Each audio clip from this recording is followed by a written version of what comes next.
Sebelumnya, Hansen telah selesai dengan pesta kemenangannya. Dia pun keluar, dan seorang laki-laki tua berjalan. Hansen sangat mabuk, dia bahkan tidak melihatnya dengan benar. Ini adalah aliansi, tidak seperti di tempat-tempat Swakadewa. Kamu harus selalu waspada, bahkan dalam keadaan mabuk. Jadi ketika Hansen melewati lelaki tua itu, dia merasa seolah-olah mata lelaki tua itu sangat cerah. Dia melirik ke arahnya. Saat dia melihat, Hansen membeku. Pupil matanya mengecil dan matanya kehilangan kegembiraan yang pernah mereka miliki. Nak, ikuti tes pikiranku. Jika kamu lulus, aku akan mengizinkanmu menjadi muridku, ujar Zhao Donglei dengan sombong. Sebagai seorang setengah dewa, Zhao Donglei sangat berbakat dalam bidang mempengaruhi kehendak orang lain dan melakukan ilusi. Dalam pertarungan demigod, dia mampu membuat orang lain kehilangan perhatian dan jatuh ke dalam kenyataan palsu yang dia buat. Hansen hanyalah seorang evolver dan tidak berdaya untuk melawan. Oleh karena itu, Zhao Donglei ingin menguji tekad keyakinan Hansen. Jika dia lulus, dia akan cukup memenuhi syarat untuk menjadi muridnya. Jika imannya dibelokkan, maka itu berarti dia belum memiliki apa yang diperlukan. Orang-orang dapat mempelajari keterampilan apapun yang mereka inginkan, dan mereka juga dapat menjadi sekuat yang mereka inginkan. Satu-satunya penghambat untuk mencapai tujuan mulia seperti itu adalah keyakinan dan dedikasi seseorang terhadap tujuan tersebut. Zhao Donglei berjalan di depan Hansen. Perhatian Hansen kosong sekarang, karena dia telah ditempatkan di percobaan pikiran tak terbatas Zhao Donglei. Bagi mereka yang melampaui secara tradisional, mereka membutuhkan waktu 1 jam untuk menghindarinya. Nak, menderitalah sedikit. Ketika kau keluar, kau akan mematuhiku. Zhao Donglei memikirkan bagaimana Hansen bisa menghormatinya, dan dia tersenyum dengan kegembiraan yang gelisah. Zhao Donglei meletakkan tangannya di bahu Hansen, dan ketika dia melakukannya, Hansen bersendawa. Setelah itu suara celaka terdengar. Hansen pun muntah ke Zhao Donglei. Zhao Donglei tertangkap basah. Hansen sangat mabuk pada saat ini. Menjadi pusing di bawah pengaruh percobaan pikiran tak terbatas adalah sedotan yang memecahkan dan membuka pintu air perutnya. Keduanya saling memandang sejenak, dan setelah menyadari situasinya, Hansen berkata, Maafkan saya. Tidak apa-apa. Zhao Donglei menunduk dan pergi, tidak ingin Hansen melihat wajahnya. Lalu scene berganti. Hansen dan teman-temannya sudah berada di pesawat. Pelatihan di planet Mocha berlangsung setengah bulan. Secara total, ketika itu berakhir, tidak ada yang datang dari itu semua. Tidak ada petualangan atau tamasya yang direncanakan untuk mereka di dalam reruntuhan atau apapun. Sudah lama Daphne menerima misi. Jadi setelah ini Hansen memutuskan untuk kembali ke tempat Swakadewa. Hansen nanti ingin pergi ke penampungan darah iblis. Dia ingin melihat apakah dia bisa melakukan satu serangan terakhir dan menghancurkan tempat perlindungannya. Raja darah iblis sebagian besar telah kehilangan segalanya. Jadi Hansen bersedia menganggap semua makhluk super god yang dia bawa bersamanya untuk peti emas telah terbunuh. Paling-paling hanya 7 yang tersisa, dan jika ada, Hansen percaya dia bisa mengalahkan mereka. Kepercayaan dirinya telah tumbuh karena dia sekarang memiliki jiwa beast kera berdarah perak. Setelah itu, Hansen sudah berada di shelter Moment bersama Wang Yuhang. Hansen pun berteriak memanggil lonceng biru kematiannya yang sudah selesai berevolusi menjadi super god.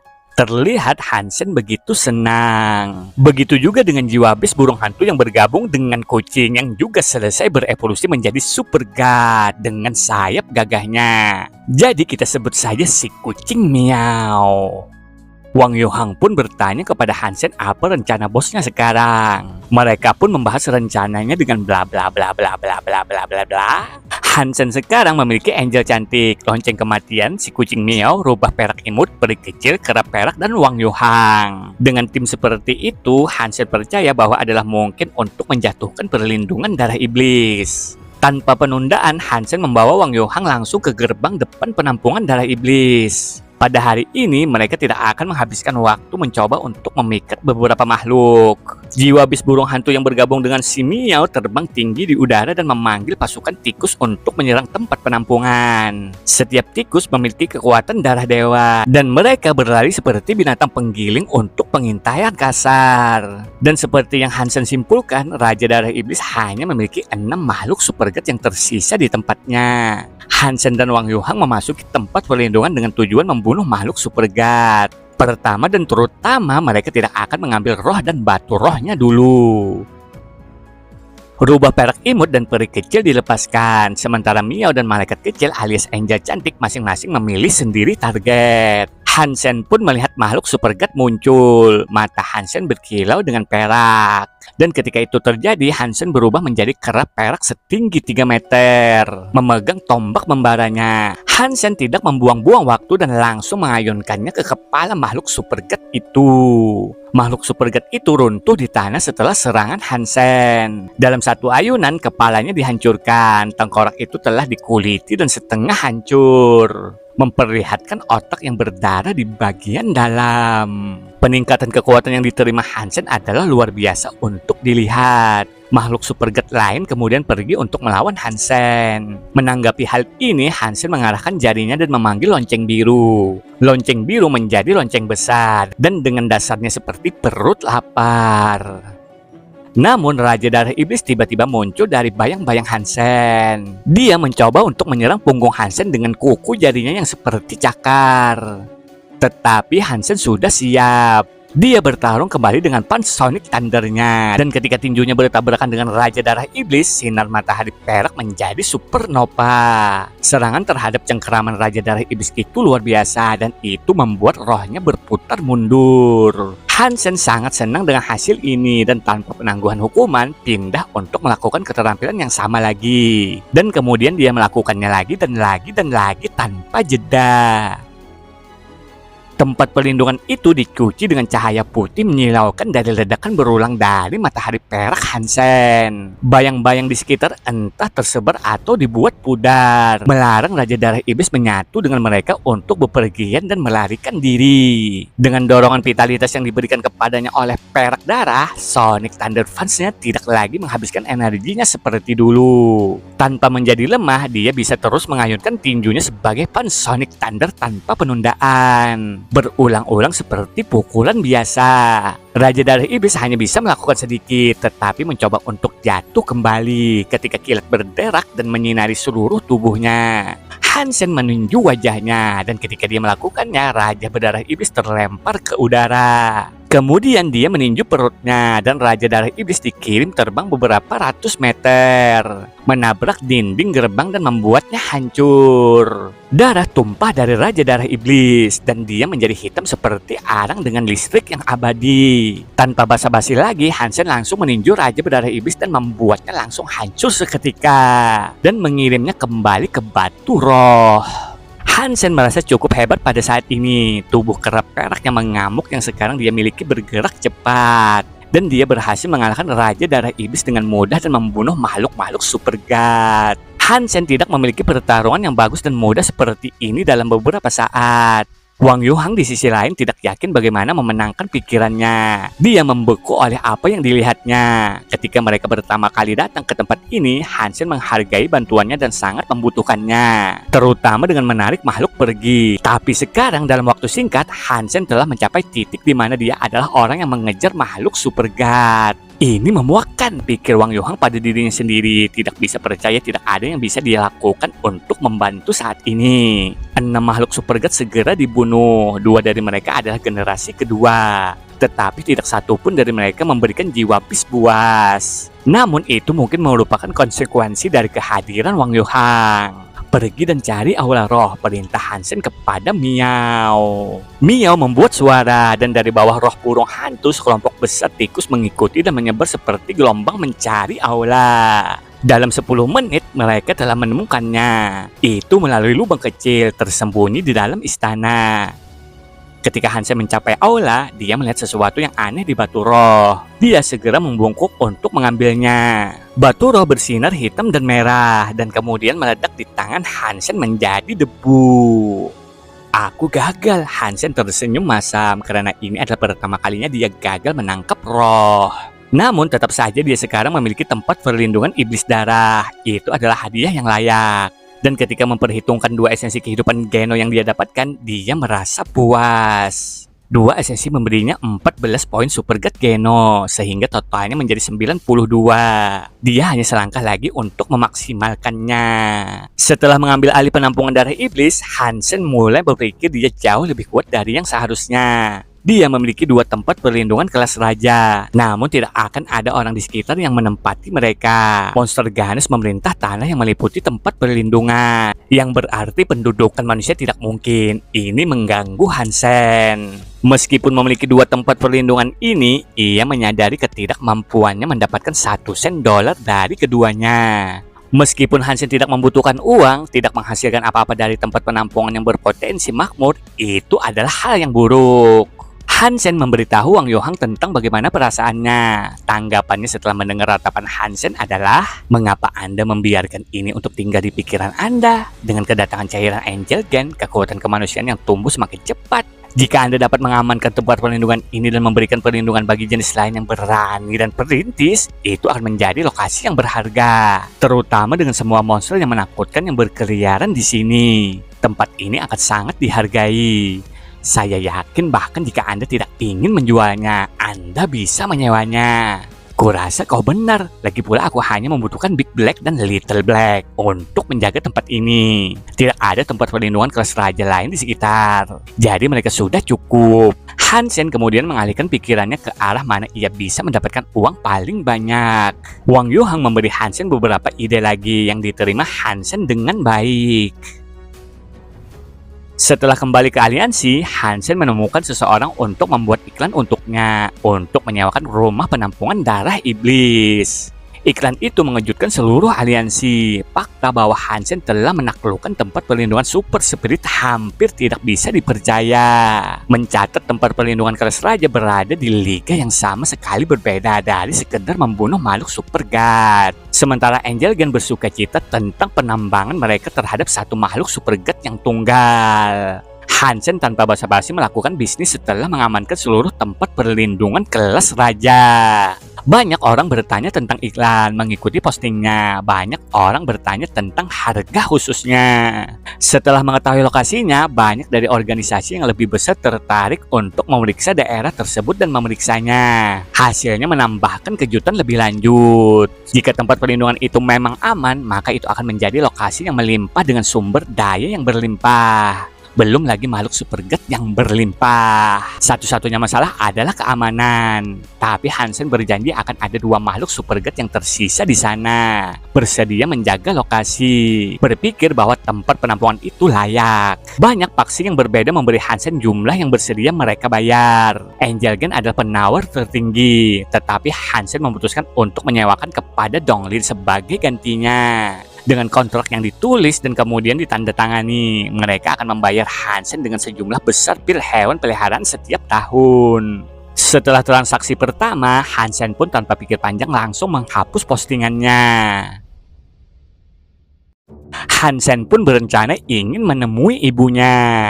Di perjalanan, dia menunggangi si singa emas bersama dengan Jiro. Dia mendengar berita mengejutkan. Sura telah memutuskan untuk menjadi raja baru, atau lebih tepatnya kali ini seorang ratu. Namanya adalah Ratu Yusura, seperti Yukilan dari keluarga Yu. Aku tidak percaya Ratu Yusura bisa mengklaim tahta. Ini berita buruk bagi umat manusia, itu sudah pasti. Keluarga Yu berfokus pada kemajuan teknologi. Mereka juga cukup berpikiran terbuka ketika datang ke ras lain. Mereka secara konsisten meneliti bagaimana mereka dapat menemukan cara untuk bertahan hidup di cagar alam untuk mendapatkan poin Geno. Dan memiliki jiwa bis buas. Mereka pernah menyarankan menggunakan gen manusia, tetapi penguasa sebelumnya terlalu tertutup untuk itu. Penggunaan gen manusia akan mengeruhkan darah mereka sendiri. Demikian pendapatnya.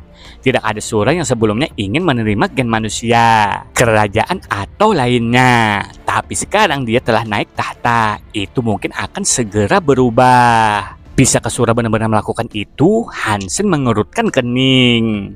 Sulit dikatakan cairan Angel Gen sudah membuktikan bahwa mungkin untuk menggabungkan bagian-bagiannya dengan diri kita sendiri. Siapa bilang itu tidak akan berhasil? Sebaliknya mungkin akan berhasil. Ini di luar kendali Hansen. Bagaimanapun jika pemimpin Sura baru memang memilih untuk menempuh jalan ini, itu akan sangat mempengaruhi umat manusia. Tetapi untuk saat ini sulit untuk menentukan apa yang akan segera terjadi. Untuk saat ini umat manusia memiliki keuntungan. Hari pun menjelang malam, terlihat Jiro sedang mengantuk. Hansen pun memutuskan untuk beristirahat. Saat malam tiba, Hansen membangun tenda sementara Jiro sedang membakar daging ditemani oleh rubah perak imut. Saat selesai membangun tenda, Hansen memanggil Ratu Momen dan memerintahkannya untuk memijiti bahunya. Lalu Jiro pun memberikan daging yang telah dia bakar ke Hansen. Dengan lahap, Hansen pun memakannya. Setelah bulan naik, mereka melihat sesuatu yang aneh terjadi. Buah hitam yang mereka lihat di siang hari bersinar merah muda sekarang. Mereka juga membuka dengan sendirinya, menjadi semacam bercahaya. Kelopak bunga berwarna merah muda. Terlebih lagi, jus bau dan bau busuk hilang. Bahkan mereka mengeluarkan aroma yang menyenangkan yang membawa sukacita pikiran seseorang. Wow, mereka sangat cantik. Jiro terlihat sangat terkejut ketika dia melihat-lihat lautan bunga merah muda yang tak habisnya di atas. Itu cantik. Hansen juga cukup terkejut. Dia tidak pernah menyangka bahwa buah hitam itu menyembunyikan bunga-bunga indah di dalamnya. Ratu Momen pada saat itu ditugaskan memijat bahu Hansen dari belakang. Dia mengurutkan kening dan sambil memandangi bunga-bunga itu. Tampaknya tenggelam dalam pikirannya akan sesuatu. Beberapa saat kemudian, kunang-kunang muncul. Mereka bukan jenis rata-rata. Ketika mereka berkeliling bunga mengumpulkan madu seperti lebah, yang paling aneh adalah kurangnya ketakutan mereka terhadap rubah perak. Namun Hansen merasa terhibur melihat betapa jinak dan tidak mengancamnya mereka. Yang mereka lakukan hanyalah mengumpulkan apa yang mereka bisa dari bunga, datang dan pergi sesuka hati. Jiro mengulurkan tangannya dan kunang-kunang mendarat di atasnya. Kunang-kunang itu berkeliaran sebentar di kulitnya dan kemudian pergi lagi. Hansen menggunakan aura dongsuannya untuk melihat lebih dekat makhluk kecil itu dan menyadari bahwa mereka hanyalah kunang-kunang biasa. Namun bentuk mereka sedikit berbeda, berbagi sesuatu yang sama dengan Ladybug. Seluruh tubuh mereka bersinar juga, tidak seperti kunang-kunang yang sebenarnya. Mereka memiliki kekuatan hidup, menunjukkan bahwa mereka adalah makhluk nyata dan bukan pemanggil makhluk lapar yang tinggal di bawah tanah. Namun kekuatan hidup mereka tidak kuat. Mereka kebanyakan biasa-biasa saja dan hanya ada beberapa keganjilan di antara mereka. Beberapa mutan di sana-sini adalah satu-satunya perbedaan yang bisa diketahui Hansen. Mereka juga tidak tampak agresif, bahkan jika mereka disikat oleh tubuh Hansen. Tidak ada yang berpikir untuk menyerang. Ketika kunang-kunang tampaknya telah mengumpulkan madu mereka, mereka pergi ke langit malam. Ada begitu banyak dari mereka. Langit menyala seperti lampu udara. Bunga-bunga bercahaya, itu indah ya, tapi mereka segera bosan dengan tontonan itu. Ketika mereka sudah selesai, Hansen membawa Jiro kembali ke perkemahan sehingga mereka bisa beristirahat. Ketika pagi tiba, Hansen berteriak memanggil Jiro. Dengan cepat, Jiro bangun dan bergegas menghampiri Hansen. Ketika Fajar menyingsing, Hansen dan Jiro memastikan untuk menonton kunang-kunang dengan seksama dan melihat kemana mereka pergi. Anehnya ketika matahari terbit, kunang-kunang terbang ke bunga. Bunga-bunga meringkuk kelopaknya dan kembali ke bentuknya sebagai buah seukuran kepalan tangan dengan kunang-kunang di tengah. Mereka benar-benar bersembunyi di sana.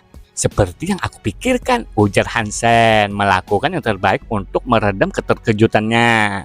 Hansen segera memotong. Beberapa buah terbuka dan mencium cairan yang buruk itu. Meskipun diseleksi menyeluruh dari buah keji, ia tidak dapat menemukan kunang-kunang di dalam. Aneh karena dengan kedua matanya sendiri, Hansen baru saja menyaksikan satu masuk ke dalam. Mungkinkah cairan itu menjadi kunang-kunang itu sendiri? Jika iya, maka mereka tumbuh di dalam bunga. Tapi apa yang mereka lakukan dengan madu yang mereka kumpulkan? Hansen bertanya-tanya dalam kebingungan. Tentu saja itu tidak terlalu membuatnya khawatir. Dia melanjutkan perjalanannya bersama Jiro. Setelah apa yang dia lihat barusan, tidak ada yang lebih buruk. Di tengah siang itu, dia melihat pohon buah besar berdiri di depan mereka. Itu seperti bukit. Buah hitam tumbuh di pohon seperti yang mereka lakukan dengan yang lain. Tetapi buah-buahan di pohon ini jauh lebih besar. Mereka masing-masing memiliki lebar sekitar 1 meter. Oh, ini bukan buah gala yang aneh lagi kan? Bagaimana aku bisa menghadapi kompetisi buah spesial ini berulang kali? Hansen berpikir dalam hati ketika dia mendekati pohon itu. Berhenti! Ketika Hansen mendekati pohon itu, sebuah suara memanggilnya untuk menghentikan pendekatannya. Hansen berbalik dan menemukan seorang wanita manusia tidak jauh dari pohon, melambai ke arah mereka. Hansen terkejut, tidak berharap melihat manusia lain di wilayah ini. Teman, apa yang tampaknya menjadi masalah? Ujar Hansen. Ketika dia mulai berjalan ke arah wanita itu, dia tampak seperti wanita anggun yang khas. Paling banyak berusia 40 tahun. Tentu saja mengingat umur manusia di usia ini itu masih muda. Secara fisik dia terlihat tidak lebih dari 20. Jangan ke sana, jika Anda melakukannya, Anda akan mati. Wanita itu tampak dalam kesulitan. Mati? Hansen menatap wanita itu dengan kaget. Ikuti aku. Wanita itu menunjuk Hansen dan Jiro untuk menemaninya. Lalu dia berbalik dan berkelana lebih jauh ke dalam hutan. Hansen dan Jiro saling memandang, lalu memutuskan untuk pergi bersamanya. Mereka belum berjalan terlalu lama. Ketika mereka tiba di tempat terbuka dengan beberapa tenda dan perlengkapan lainnya, ada juga beberapa orang di sana, berjemur di bawah sinar matahari sore yang menyenangkan. Kedatangan Hansen dan Jiro membangkitkan perhatian mereka. Mereka yang berbaring segera berdiri dan yang lainnya keluar dari tenda mereka. Ada selusin manusia di sana dan menilai dari pakaian mereka dan keadaan tenda mereka, mereka pasti sudah ada di sana selama beberapa waktu. Beruntung aku menemukanmu. Jika tidak, kamu akan mati sekarang. Tanpa petunjuk tentang bagaimana kematianmu terjadi. Kembali ke perkemahan, wanita itu tampak lebih tenang. Tempat ini aman, jadi pasang tenda dan istirahat sebentar. Mereka semua mulai berkumpul. Hansen mengerti apa yang disiratkan oleh wanita itu. Tetapi dia tidak percaya dia akan terjebak di hutan seperti sebelumnya. Dia tersenyum dan meminta orang-orang di sana untuk memberitahunya semua tentang tempat itu. Orang-orang di sana tidak berbahaya. Mereka dengan penuh semangat menyampaikan sebanyak mungkin kisah dan cerita tentang tempat itu. Seperti Hansen, mereka telah keliru berkelana ke hutan hantu gelap. Mereka tidak datang bersama, tetapi satu persatu usaha apapun yang membawa mereka ke hutan adalah yang terakhir. Dan mereka semua telah terjebak di sana sejak saat itu. Wanita yang mengundang mereka di dekat pohon besar adalah tambahan terbaru untuk komunitas yang sedang tumbuh. Namanya Liu Feng dan dia tersesat di hutan 2 tahun sebelum kedatangan Hansen. Liu Feng adalah seorang ahli botani. Pekerjaannya di aliansi dikaitkan dengan hutan. Dan dia memiliki minat besar pada hutan hantu gelap yang tumbuh di sana. Dia pergi ke sana ingin belajar lebih banyak tentang mereka. Tetapi perjalanan hanya 10 meter ke hutan untuk mengumpulkan sampel sudah cukup untuk mencegahnya pergi. Dia tidak bisa melarikan diri dan tiba-tiba hutan membentang bermil-mil ke segala arah. Setelah beberapa saat bepergian, dia juga tersandung di perkemahan ini. Yang lain memiliki nasib yang sama menimpa mereka. Beberapa masuk karena kesalahan, sedangkan yang lain masuk hutan untuk mengejar petualangan. Setiap orang yang entah bagaimana berakhir mati menemukan diri mereka di camp ini. Apa yang sangat berbahaya tentang tempat ini? Kunang-kunang itu tidak berbahaya bukan? Hansen merasa terdorong untuk bertanya. Liu Feng dengan senyum masam lainnya menjawab, hutan hantu gelap itu sendiri tidak agresif. Bahaya sebenarnya datang dari pohon hantu gelap. Apakah Anda mengatakan pohon-pohon itu berbahaya? Hansen menatap pohon-pohon yang ada di sekitar dan tidak melihat sesuatu yang sangat berbahaya. Kami bertanya-tanya apakah pohon itu makhluk dan serangga hanyalah perpanjangan dari tubuh mereka. Liu Feng berhenti setelah mengatakan ini dan kemudian melanjutkan. Anda mungkin belum melihat ini, tetapi jika Anda tinggal di dekat pohon-pohon untuk sementara, usia Anda akan jauh lebih cepat. Dalam 3 bulan Anda bisa mati karena usia tua. Benarkah? Hansen mengerutkan kening. Kamu beruntung Little Feng membawamu ke sini. Jika kamu berjalan dalam jarak 1 km dari pohon besar itu, kamu bisa mati dalam waktu kurang dari 3 jam. Ini memalukan, ujar pria bernama Wang Jiangang. Terima kasih. Jika itu masalahnya, Hansen menghargai apa yang dilakukan untuknya. Dia mungkin tidak bisa dihancurkan ketika menghadapi ancaman fisik di Suaka Dewa kedua sekarang, tetapi tidak ada jaminan untuk bertahan hidup melawan pekerjaan menyeramkan seperti itu.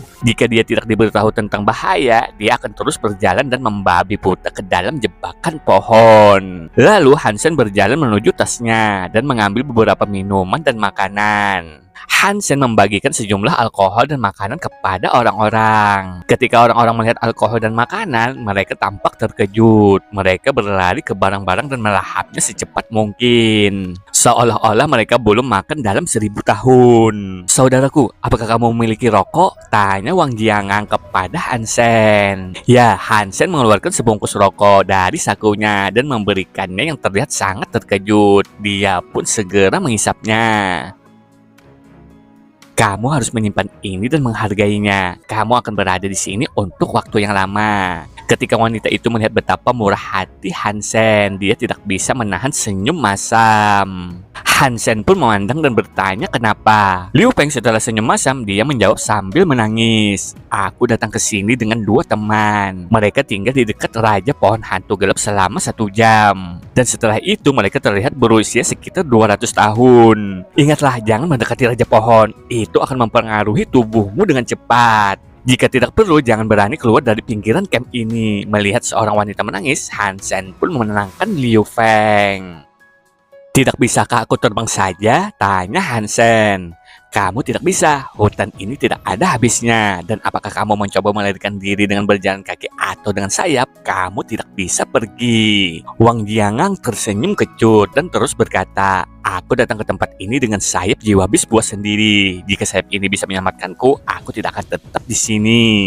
Hansen mengulurkan kening dan bertanya, apakah kamu sudah mencoba menebang pohon hantu gelap? Liu Feng menjawab, kamu juga tidak bisa melakukan itu. Jika kamu memotongnya, mereka melepaskan semacam gas. Itu membuat kamu bertambah tua bahkan lebih cepat. Perkemahan di padang rumput ini adalah satu-satunya tempat yang bebas dari pohon-pohon celaka itu. Dan terlebih lagi, bahkan jika kamu menggali pohon itu dan menghancurkan akarnya, secara ajaib akan memulihkan dirinya dalam beberapa hari. Mengetahui itu, Hansen tak habis pikir, apakah tidak ada cara lain? Orang-orang telah terperangkap di sana untuk waktu yang sangat lama, selama beberapa dekade. Jika mereka benar-benar tidak tahu, Hansen curiga dia mungkin juga tidak dapat menemukan solusi dalam waktu dekat. Wang Jiangang berkata, ini memalukan, bukannya tidak ada jalan. Sebenarnya kami percaya mungkin ada. Kami tidak yakin apakah kami dapat melakukannya atau tidak. Apa maksudmu? Tanya Hansen. Wang Jiangang menunjuk ke pohon raja dan berkata, pada malam hari kunang-kunang hantu gelap itu mengirimkan madu ke raja pohon. Mereka memberi makan monster yang berada di dalamnya. Monster di dalamnya tampaknya memiliki cara untuk mengendalikan serangga dan pepohonan. Kami percaya jika kami dapat membunuh apapun yang tersembunyi di dalam iblis kayu itu, kami akan bebas untuk pergi. Tetapi monster-monster itu sangat kuat dan dengan resiko terbunuh melalui proses penuaan yang cepat. Kami tidak percaya hal seperti itu mungkin terjadi. Tak satu pun dari kita di sini memiliki pengalaman yang diperlukan untuk melakukan hal seperti itu. Dan itu memalukan. Tepatnya itu monster apa? Hansen bertanya, ingin tahu. Raja pohon hantu gelap berbeda dengan pohon lainnya. Buah-buahan tidak melahirkan serangga. Mereka melepaskan makhluk seperti kelelawar. Terkadang mereka mengkonsumsi madu yang dihasilkan oleh serangga. Dengan kecepatan yang tidak seperti apapun yang pernah kamu lihat, kamu akan kesulitan menangkap hal-hal itu saat bepergian, jawab Liu Feng menimpali. Hansen berbicara dengan mereka untuk sementara waktu dan kemudian memutuskan untuk tinggal sebentar dan menunggu untuk melihat apakah dia bisa melihat sekilas apa yang mungkin dihadapi malam sebelumnya. Malam itu, Hansen berencana meninggalkan Jiro dan pergi sendirian. Tapi Jiro tidak ingin ditinggal dan dia bersikeras mengikutinya. Hansen tidak punya pilihan selain menerimanya. Dan karena dia tetap menonton dari jauh, dia tidak berpikir kehadirannya akan menyebabkan terlalu banyak masalah. Bunga-bunga bercahaya mekar dan kunang-kunang menghantui gelap, mengisi ruang di bawah kanopi. Bahkan di malam hari, hutan diterangi karena cahaya mereka berikan. Tanpa ragu, Hansen dan Jiro berkelana ke daerah di mana Raja Pohon tinggal. Setelah mendengar apa yang dikatakan Liu Feng, dia juga memperhatikan kekuatan hidupnya sendiri. Terlepas dari apa yang telah dikatakan kepadanya, dia tidak melihat ada kerusakan yang terjadi padanya. Liu Feng menyebutkan bahkan pohon-pohon biasa bisa membuat seseorang menua dan menyerap daya hidup seseorang. Dan terlepas dari betapa sedikitnya itu adalah sesuatu yang seharusnya dapat dirasakan oleh Hansen. Tapi tetap saja Hansen tidak merasakan apa-apa dan ini membuatnya mengerutkan kening. Dia melihat jarak antara dia dan pohon itu dan memperhatikan bahwa dia berdiri tepat 1 kilometer jauhnya dari Raja Pohon. Hansen membuat Jiro menunggu di sana sementara dia mendekat. Tapi sekali lagi Jiro tidak mau ketinggalan. Ketika Hansen melangkah maju, dia pun melakukannya. Hansen tidak punya pilihan selain menerima desakannya untuk menemaninya dan membiarkannya datang. Dia adalah gadis yang jauh lebih bahagia akhir-akhir ini, tetapi dia masih keras kepala seperti biasanya.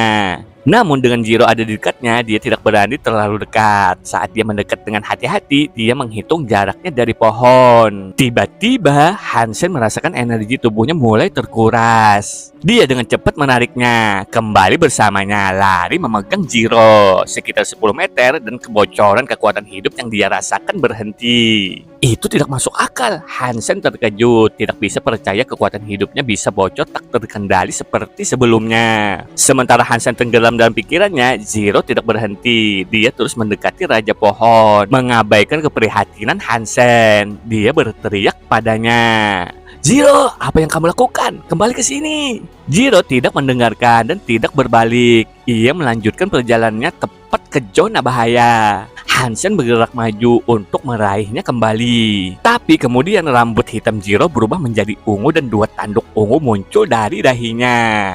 Ia menjadi Sura. "Jiro, apa yang kamu lakukan? Kembalilah!" Hansen berteriak lagi. Jiro mengabaikan permintaan Hansen sekali lagi dan dia terus berjalan maju tanpa berpikir. Rambutnya yang ungu dan tanduk ungunya bercahaya cerah. Apa ini? Hansen terkejut.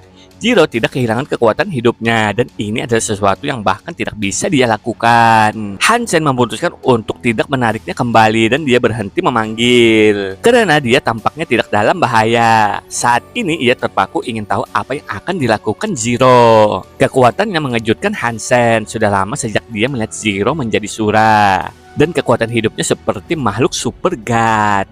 Itu jauh lebih kuat daripada seperti apa dia ketika dia hanya manusia biasa.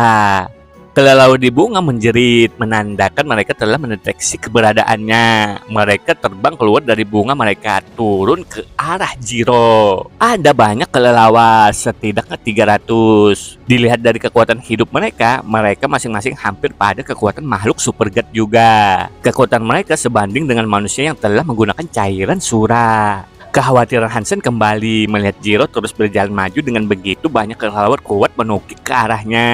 Namun di detik berikutnya, kekhawatirannya itu menjadi kejutan. Ketika kelelawar hampir mencapai Jiro, taringnya memamerkan. Dia meraih tangannya untuk meraih kelelawar yang memimpin serangan. Dia merobeknya menjadi 2, menghiasi tanah dengan darahnya. Hansen belum pernah melihat Jiro bertarung dengan brutal, bahkan ketika dia seorang Sura. Dan satu demi satu dia terus melakukan apa yang dia lakukan pada kelelawar pertama.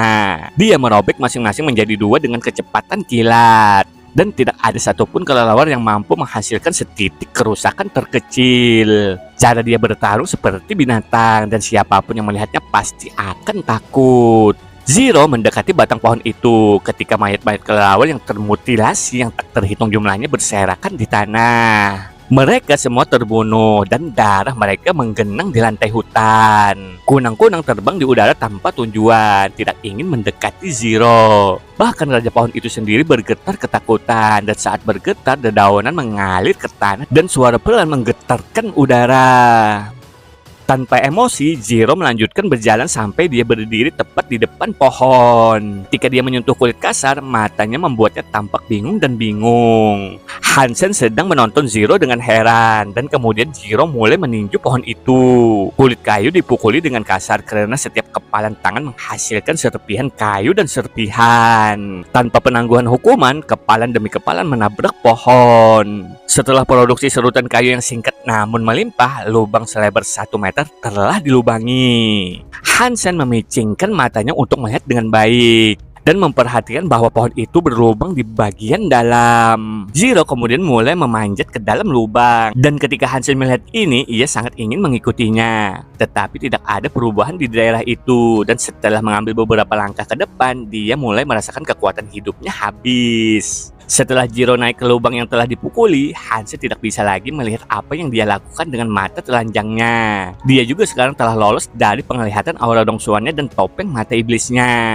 Hansen tertarik dan ingin melihat apa yang sedang terjadi. Khawatir akan kesejahteraan Zero. Tetapi ketika matanya gagah, telinganya mengambil alih. Dari dalam lubang itu dia bisa mendengar suara kayu yang lebih tajam. Raja pohon hantu gelap terus menggigil, dan bunga-bunga yang menghiasi tajuknya tampaknya layu. Kelopak dan dedaunan pun mulai menari-nari untuk menyelubungi udara dalam volume yang tebal. Bukan hanya Raja Pohon yang terpengaruh, baik seluruh hutan tampaknya mengalami nasib yang sama. Ketika bunga-bunga di masing-masing pohon mulai tiba-tiba layu dan kelopak mereka kehilangan diri karena belayan angin yang menyaring kanopi, terlepas dari asal-usulnya, penutupnya merupakan pemandangan yang indah.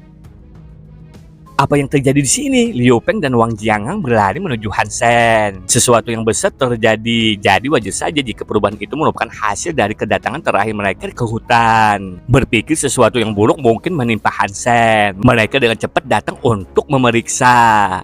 Hansen menggelengkan kepalanya, terus menatap ke arah lubang kasar di sisi Raja Pohon. Tapi tiba-tiba teriakan terdengar dari tenda di camp. Oh tidak, sesuatu yang menyedihkan pasti terjadi di kemah kita, seru Liu Feng ketika dia berbalik dan mulai berlari kembali. Meskipun Hansen putus asa untuk mengetahui apa yang sedang terjadi di dalam pohon, dia tahu tidak ada yang bisa dia lakukan dari tempat dia berdiri. Berpikir dia masih bisa mengelurkan tangan di tempat lain. Hansen menemani Liu Feng kembali ke camp dengan tergesa-gesa.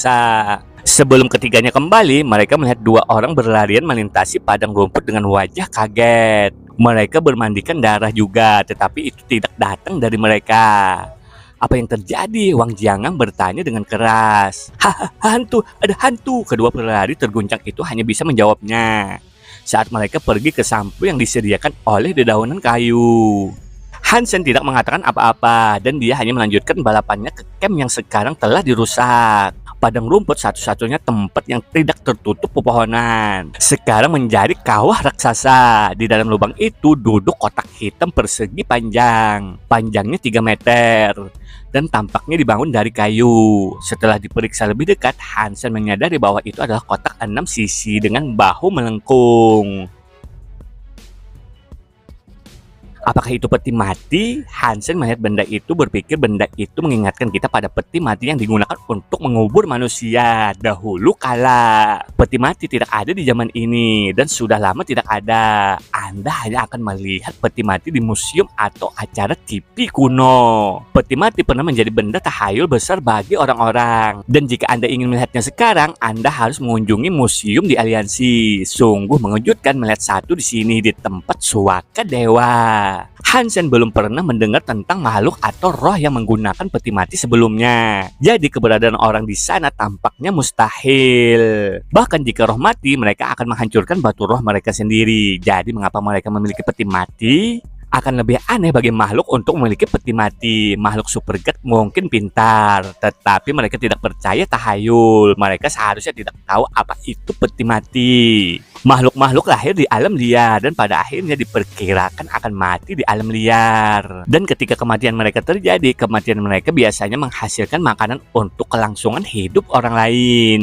Apakah manusia membawa peti mati ke sini dan menguburnya? Hansen terkejut. Liu Feng dan Wang Jiangang tampak sama terkejutnya. Sekarang menyadari bahwa mereka telah tidur di atas peti mati selama bertahun-tahun. Tidur di sana di bumi pasti menjadi alasan mengapa tidak ada pohon yang tumbuh di atas. Keberadaannya memberi mereka satu-satunya padang rumput mereka. Itu bukan kebetulan. Jadi entah bagaimana keadaan hutan harus dihubungkan dengan peti mati.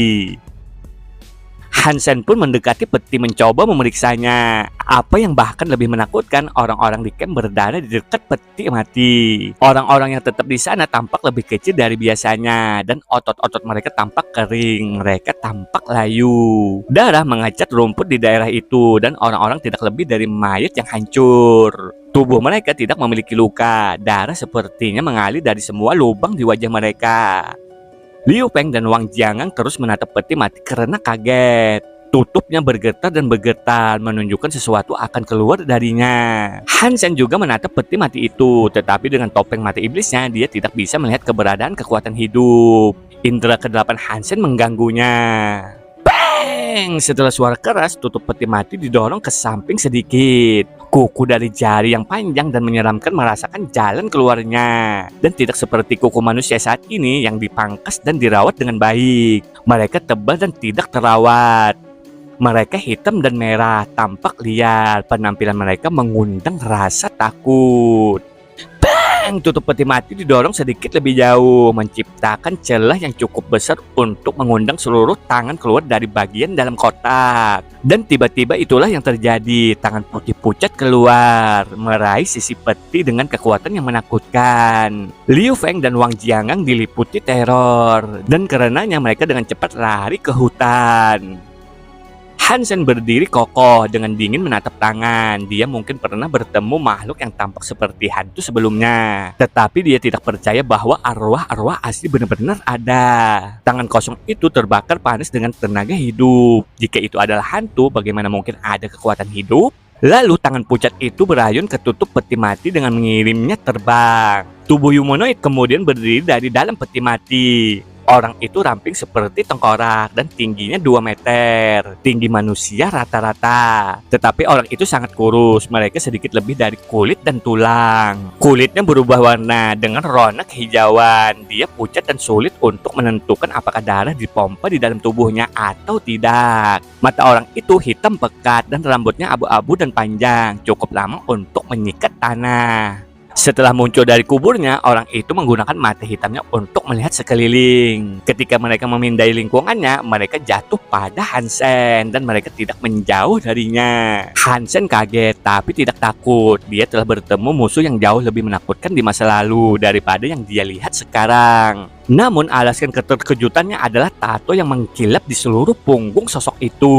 Kulit orang itu kasar tetapi kurus seperti kulit pohon yang sekarat. Namun tato itu merah dan semeriah menyala api yang sebenarnya itu tampak segar. Simbol seperti kucing menghiasi seluruh punggungnya. Gambar kucing itu sepertinya menunjukkan bahwa itu mengantuk dengan mata setengah terbuka. Tato itu tampak begitu nyata.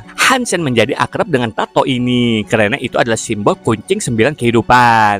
Dia telah melihat gambar menghiasi kartu-kartu milik Legion Darah. Zero memiliki tato dengan gambar yang sama. Dan Hansen juga memiliki kalung yang menggambarkan hal yang sama. Mungkinkah Zero memiliki hubungan dengan orang ini? Hansen bertanya pada dirinya sendiri.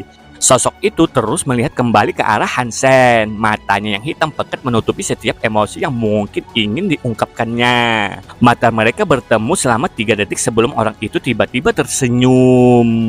Gigi yang disajikan bersih dan rapi, tetapi tetap saja cara dia ditampilkan benar-benar membuat bulu kuduk berdiri. Melihat itu, rasa dingin mengalir di punggung Hansen. Pria itu melangkah maju dan ke tanah yang bernoda darah. Kemudian hal-hal aneh mulai terjadi. Darah mengalir ke kaki orang itu, meresap ke dalam nadinya dan mengalir melalui kulitnya hingga ke jantungnya. Hansen bisa melihat darah memasuki pembuluh darahnya. Vena-vena itu seperti ular-ular kecil menembus kulit tipisnya. Itu adalah pemandangan yang menyeramkan dan menakutkan. Dia terus melangkah maju dan kemanapun kakinya pergi, begitu pula darahnya. Uratnya kental, tetapi perlahan-lahan tubuh mulai terlihat lebih sehat. Tak lama, sosok itu mulai terlihat seperti orang yang nyata dan hidup lagi. "Siapa kau?" Hansen bertanya ketika pria itu dengan dingin mendekatinya. "Kau manusia kan?" Hahaha, siapa yang tidak relevan?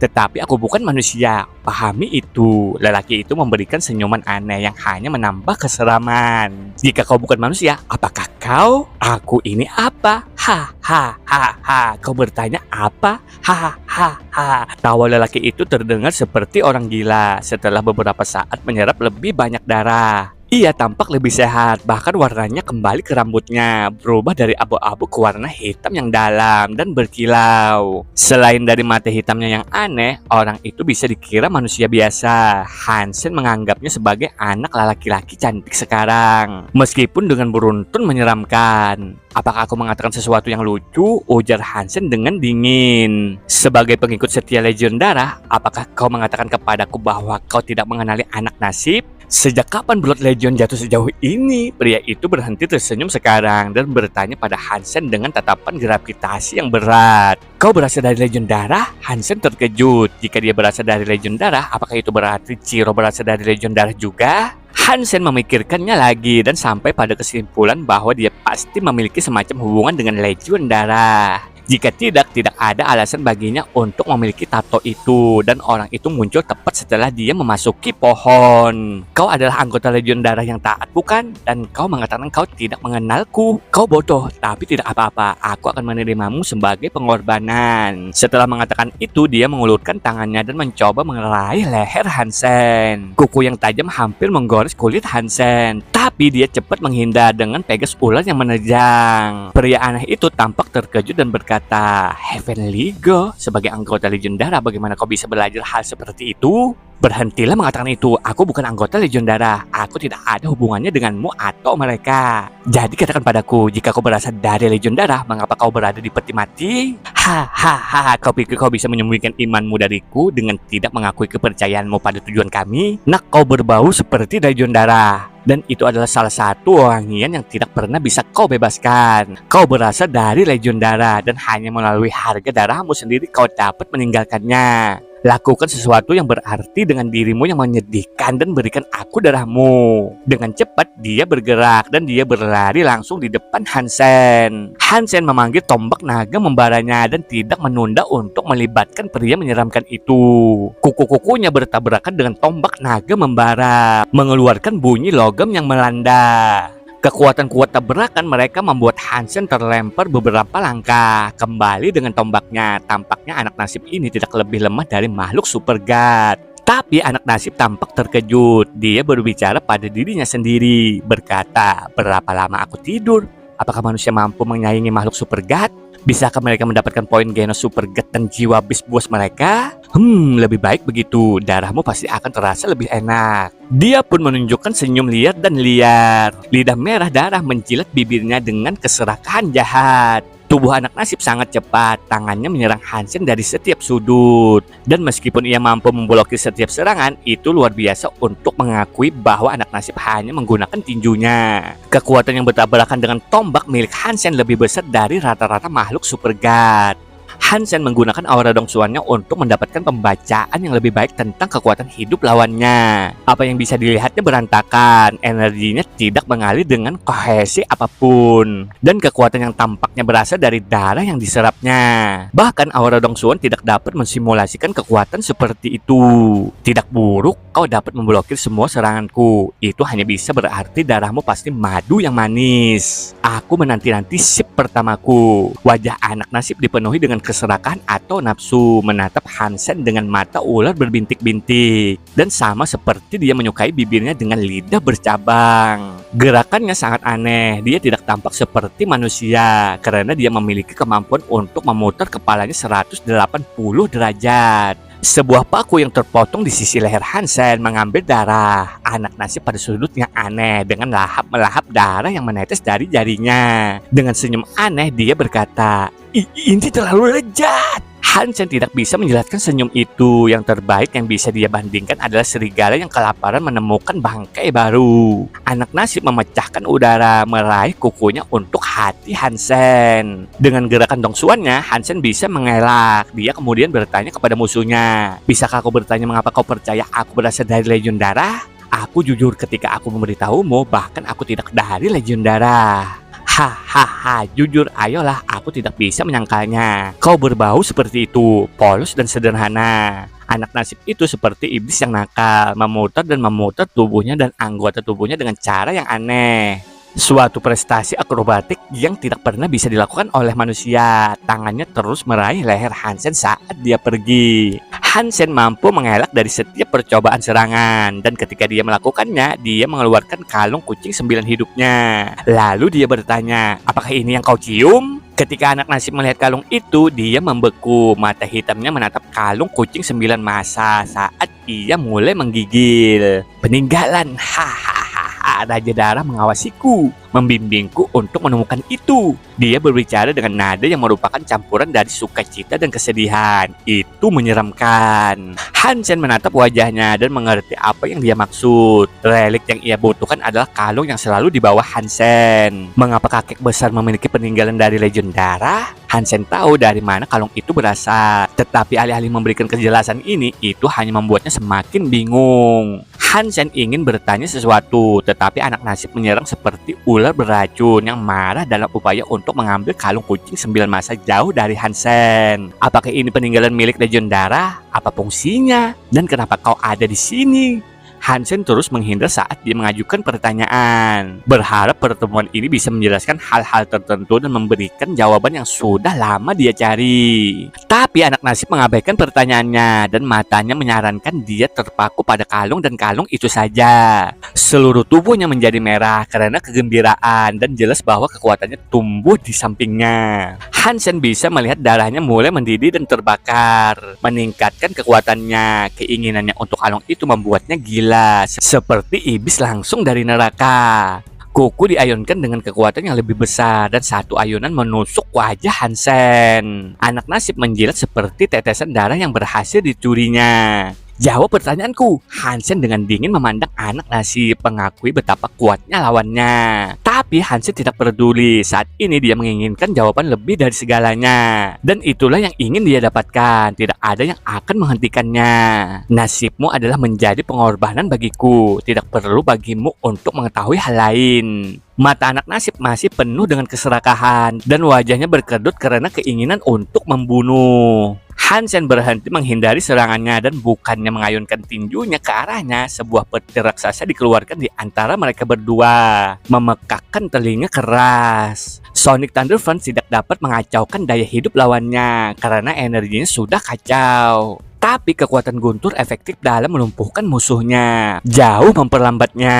Tubuh Hansen berkembang, tumbuh menjadi kera perak setinggi 3 meter.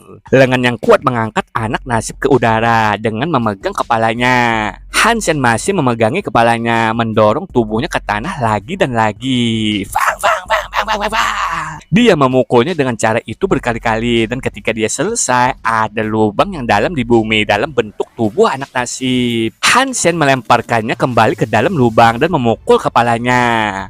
Boom! Kekuatan itu menciptakan lubang yang lebih dalam lagi dengan anak nasib di dalam. Tengkoraknya telah retak terbuka dan tubuhnya dipelintir dengan cara seram. Hansen mengangkatnya sekali lagi dan melemparkannya. Pukulan ke wajahnya, hidung ditumbuk menjadi jelly. Tepat sebelum tubuh diluncurkan ke udara seperti bola meriam, Hansen melemparkannya dan mematahkan banyak pohon pada keturunannya sebelum dia berhenti.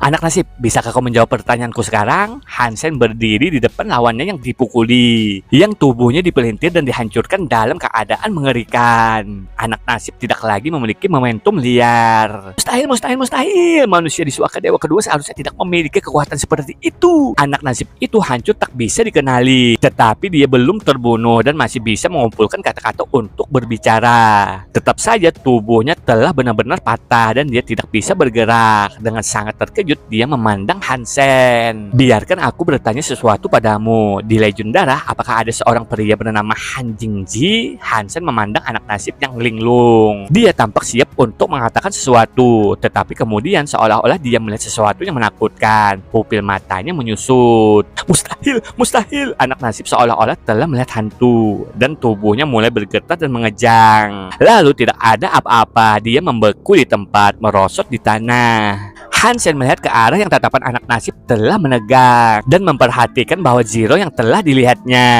Dia telah muncul dari Raja Pohon dan sekarang mendekati mereka. Zero sudah kembali ke bentuk manusianya, tetapi tangannya memegang pisau merah. Pisau itu panjangnya sekitar 1 kaki dan benar-benar merah. Itu memiliki karakteristik kerangka dan warnanya membuatnya tampak seperti tulang yang telah direndam dalam darah. Hansen mengerutkan kening, tidak yakin mengapa anak nasib akan sangat takut saat melihat Zero. Mustahil, mustahil, anak nasib berteriak seperti orang gila dan dia tampak ngeri. Hansen memandangnya, siap untuk memberitahunya untuk tutup mulut. Tapi sebelum dia bisa, kilatan merah melintas pipinya. Ketika matanya menatapkan fokus mereka, dia melihat pisau tulang darah menancap di hati anak nasib. Anak nasib berkedut, semua darah di tubuhnya mulai mengalir ke jantungnya, membentuk benjolan yang terkoagulasi. Kemudian kulitnya mengerut dan mengering, menjadi kulit mayat yang tidak bisa dikenali, seperti mayat lainnya. Alis Hansen melonjak, dia tidak tahu dari mana Zero mendapatkan pisau ini, tetapi dia tanpa ampun membunuh anak nasib tanpa alasan yang jelas. Zero berjalan di depan anak nasib dan menarik pisau tulang itu dari dalam hatinya. Kenapa kamu ingin melakukan itu? Kamu membunuhnya, tanya Hansen dengan alisnya berkerut. Dia pantas mendapatkannya, jawab Zero. Apakah dia layak atau tidak, itu tidak relevan. Aku bertanya mengapa kamu membunuhnya, jadi katakan padaku, Hansen bertanya lagi. Zero memandang Hansen tetapi tidak berbicara, dia hanya menatapnya seperti yang selalu dia lakukan. Hansen memandangi pisau tulangnya dan bertanya, dari mana kamu mendapatkannya? Itu dari dalam pohon, jawab Zero. Kamu meninjau lubang ke pohon sehingga kamu bisa mengambil pisau ini? Hansen terkejut dan ia meminta konfirmasi. Zero mengangguk. Bagaimana kamu tahu pisau bertulang ini ada di dalam pohon itu? Hansen bertanya. Zero belum pernah ke tempat suaka dewa kedua ini, jadi bagaimana dia bisa tahu pisau itu ada di sana? Itu memanggilku, jawab Zero sambil mengayunkan pisau tulang. Hansen mengulurkan tangannya, berusaha meraih pisau dan berkata, biarkan aku melihatnya. Tapi Zero dengan cepat menarik tangannya dan membentak, jangan menyentuhnya. Kenapa tidak? Hansen mengerutkan kening, berpikir Zero berperilaku tidak normal. Kamu akan mati, ungkap Zero. Hansen membeku, dia tidak yakin apa yang dimaksudkannya. Apakah dia akan mati jika dia menyentuhnya, atau dia akan membunuhnya jika dia meletakkan jari di atasnya. Melihat ke mata Zero yang jernih, Hansen merenungkan yang dia maksud. Dia condong ke arah yang pertama, karena dia tidak percaya Zero akan membunuhnya. Hansen tidak mengajukan pertanyaan lebih lanjut. Sebaliknya, ia mengembalikan fokusnya ke mayat anak nasib. Dia menjarah sakunya untuk mencari barang jerahan yang mungkin dia miliki. Tubuh anak nasib tidak berpakaian lengkap dan sebagian besar dari apa yang dia kenakan sudah compang-camping. Setelah tubuhnya mengering, pakaian itu seperti potongan kain longgar yang kusut di cabang yang bengkok. Tidak ada yang bisa ditemukan. Tapi ketika Hansen menatap punggung anak nasib, dia terkejut. Tato kucing 9 masa itu benar-benar hilang. Hansen memeriksa setiap sudut dan celah di seluruh tubuhnya, tapi dia tidak bisa menemukan sesuatu yang mirip dengan tato yang dia lihat sebelumnya. Apakah kamu tahu siapa pria ini? Hansen memandang Zero dan mengajukan pertanyaan. Dia menggelengkan kepalanya. Hansen percaya dia tidak tahu apa-apa, jadi dia tidak bertanya lagi. Tidak dapat menemukan apa-apa, Hansen memutuskan untuk naik ke atas punggung si singa emas dan pergi mencari Liu Feng dan Wang Jiangang yang hilang. Ketika dia menemukan mereka, mereka masih shock, tetapi tidak terluka. Kutukan hutan tampaknya telah terangkat sehingga Hansen bisa memimpin mereka keluar. Pohon-pohon hantu gelap dan serangga tidak terlihat berbeda dari biasanya, tetapi tidak ada yang menghalangi mereka untuk keluar. Bahkan mereka menemukan perbatasan hutan relatif cepat. Paling banyak hutan hanya selebar beberapa ratus mil. Kegembiraan Liu Feng dan Wang Jiangang hanya ditekan oleh kelegaan mereka. Setelah meninggalkan hutan, mereka percaya diri mereka sangat beruntung bisa bertahan hidup sepanjang waktu, termasuk bahaya yang mengikuti kedatangan Hansen. Tapi tetap saja perasaan gelisah tentang cobaan telah berhasil menempelkan dirinya ke pikiran Hansen. Mereka pun akhirnya berpamitan satu sama lain. Singkat cerita, Hansen dan Zero sudah berada di tempat perlindungan manusia terdekat untuk mengisi kembali persediaannya dan bertanya di mana dia bisa menemukan lebih banyak makhluk super god. Hansen mendengar kisah aneh yang sepertinya layak untuk dicoba. Dia diberitahu tentang gunung yang berulang kali disambar petir siang dan malam. Jika ada makhluk super god di sana, kemungkinan besar itu adalah melekat pada unsur-unsur guntur. Jika itu benar, maka pembantaiannya akan terbukti bermanfaat bagi rubah perak imut. Terlihat mereka tengah makan. Jiro sangat lahap memakan makanannya, sementara Hansen tengah memikirkan sesuatu tentang kalungnya. Jika kalung kucing 9 masa itu adalah peninggalan legendara, itu berarti akan bisa berlatih surah darah nadi, pikir Hansen bersemangat. Meskipun dia sudah belajar sutra Dongsuan, semakin dia belajar semakin baik. Terlebih lagi, kekuatan sutra darah nadi dapat memberi manfaat bagi garis keturunan berikutnya jika ia pernah memiliki anak. Hansen mengikuti sutra darah nadi dan memegang kalung 9 kehidupan kucing untuk latihannya. Butuh waktu setengah bulan sebelum dia bisa menyebut dirinya pemula. Jadi jelas perlu beberapa waktu sebelum dia membuka kunci gen pertamanya. Dia sering berlatih dan perjalanannya menuju Blue Crystal Shelter. Segera aku akan mencapai tempat suaka dewa ketiga. Aku harap keberuntunganku bertahan. Hansen sedikit khawatir, tapi dia masih memiliki simbol lotus di dahinya.